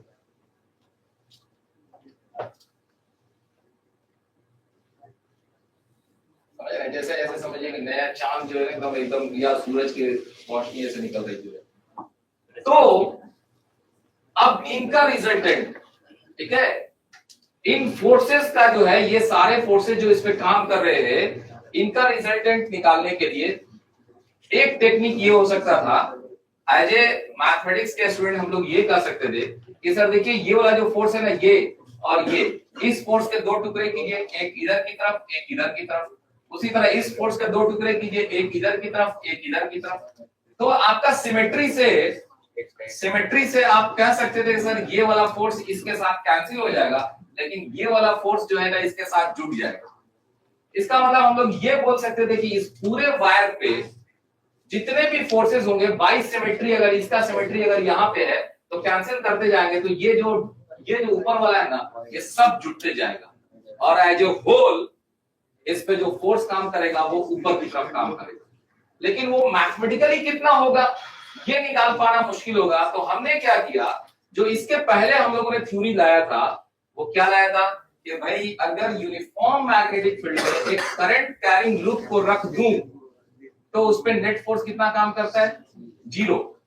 तो मैंने बोला कि थोड़ी देर के लिए ऐसा करो कि इसको लूप बनाओ, ठीक है, इसको थोड़ी देर के लिए लूप बना दो, इसको जोड़ दो, ठीक है। जोड़ने के बाद बोलो कि इस पे कितना फोर्स काम कर रहा है, 0 बोलेंगे ना। बोलने के बाद इसको जोड़ने के बाद तब तो ये लूप बन गया, और लूप का कोई भी शेप हो सकता है, इट कैन बी एनीथिंग। हम तो आपको बोल रहे हैं ट्रायंगल लीजिए, रेक्टेंगल लीजिए, सर्कल लीजिए, कुछ भी लीजिए, एलिप्टिकल क्यों नहीं ले लीजिए। तो इस पे टोटल फोर्स 0। तो टोटल फोर्स 0 काम कर रहा है, तो पहले भाई इस पे बताइए कितना फोर्स काम कर रहे हैं नीचे वाले, सिर्फ नीचे वाले पे बताइए। नीचे वाले पे आप बता सकते हैं कि करंट को लूप बना के ना ऐसे, तो करंट ऐसे, मैग्नेटिक फील्ड अंदर की तरफ, ठीक है। तो इस पे जो मेरा फोर्स काम कर रहा है वो इधर की तरफ काम कर रहा है, कितना, सिर्फ इस व्हाइट वाले पे आई एल, एल कितना 2r इंटू बी, ठीक है, ये नीचे वाले पे काम कर रहा है। और टोटल है जो वो 0 होना है, टोटल है जो वो 0 होना है। तो ये जो सर्कुलर पार्ट है या सेमी सर्कुलर पार्ट है इस पे इतना ही ऊपर की तरफ काम कर रहा है, आई r इंटू बी, ठीक है। और फिर इसको हटा लीजिए, कैलकुलेशन पर्पस के लिए इसको लाके हमने जोड़ा, कहा ये 0 हो गया, ठीक है। ये आया तो 0 हो गया, और ये नहीं आता तो 0 नहीं होगा, ये वाला होता।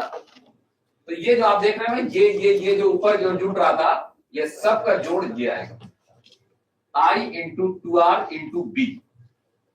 कोई बच्चा क्या करेगा, जो 4 ऑप्शन आएंगे ना उसमें ये 2 की जगह पे एक पाई भी जरूर रहेगा, जिसको आप ये पूरी लंबाई समझ रहे थे ना, ILB, तो आप बोलेंगे ये पूरे वायर का लंबाई पाई आर। तो आपके ऑप्शंस में पहला ऑप्शन रहेगा I multiplied by pi R into B, ताकि आपको लगे कि अच्छा ये पूरा लंबाई हमको ले लेना है। तो वो पूरी लंबाई नहीं लेना है हमको क्या करना है, उस कंक्लूजन को यूज करना है। कौन सा कंक्लूजन, कि अगर हम किसी करंट कैरिंग लूप को यूनिफॉर्म मैग्नेटिक फील्ड में रख दें तो उस पर नेट फोर्स 0 काम करेगा। तो हमने पहले इसको लूप बनाया, और लूप बना के मैंने निकाला अच्छा इस पे कितना फोर्स काम कर रहा होगा, भैया ये तो स्ट्रेट वायर है, स्ट्रेट वायर का तो फॉर्मूला मुझे पता है, तो this is nothing but I2RB। और अगर ये पता है तो इतना ही उस पे लग रहा होगा, तभी ना 0 हुआ पूरे एज ए होल, और तब 0 हुआ तो फिर इसको हटा लिए, बोले कि इस पे इतना आंसर हो जाएगा I into 2R into B.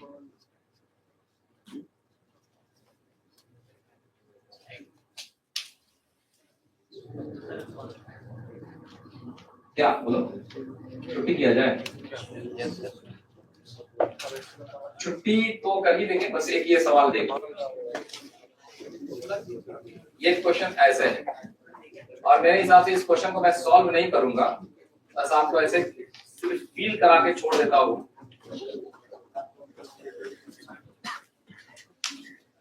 ये और इसमें कहा गया कि इसका रेडियस r है, करंट I जा रहा है, इस पूरे सिस्टम पे कितना फोर्स काम कर रहा है।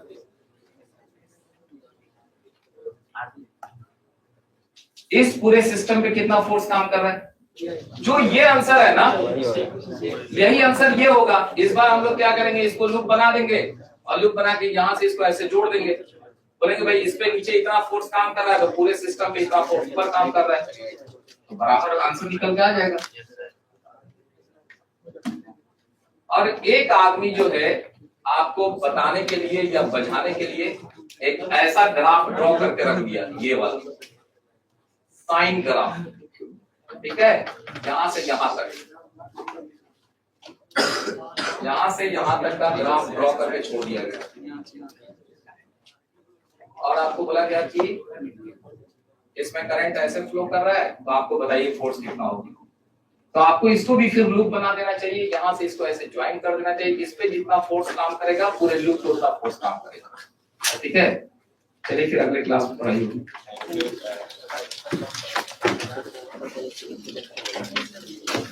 चलिए यार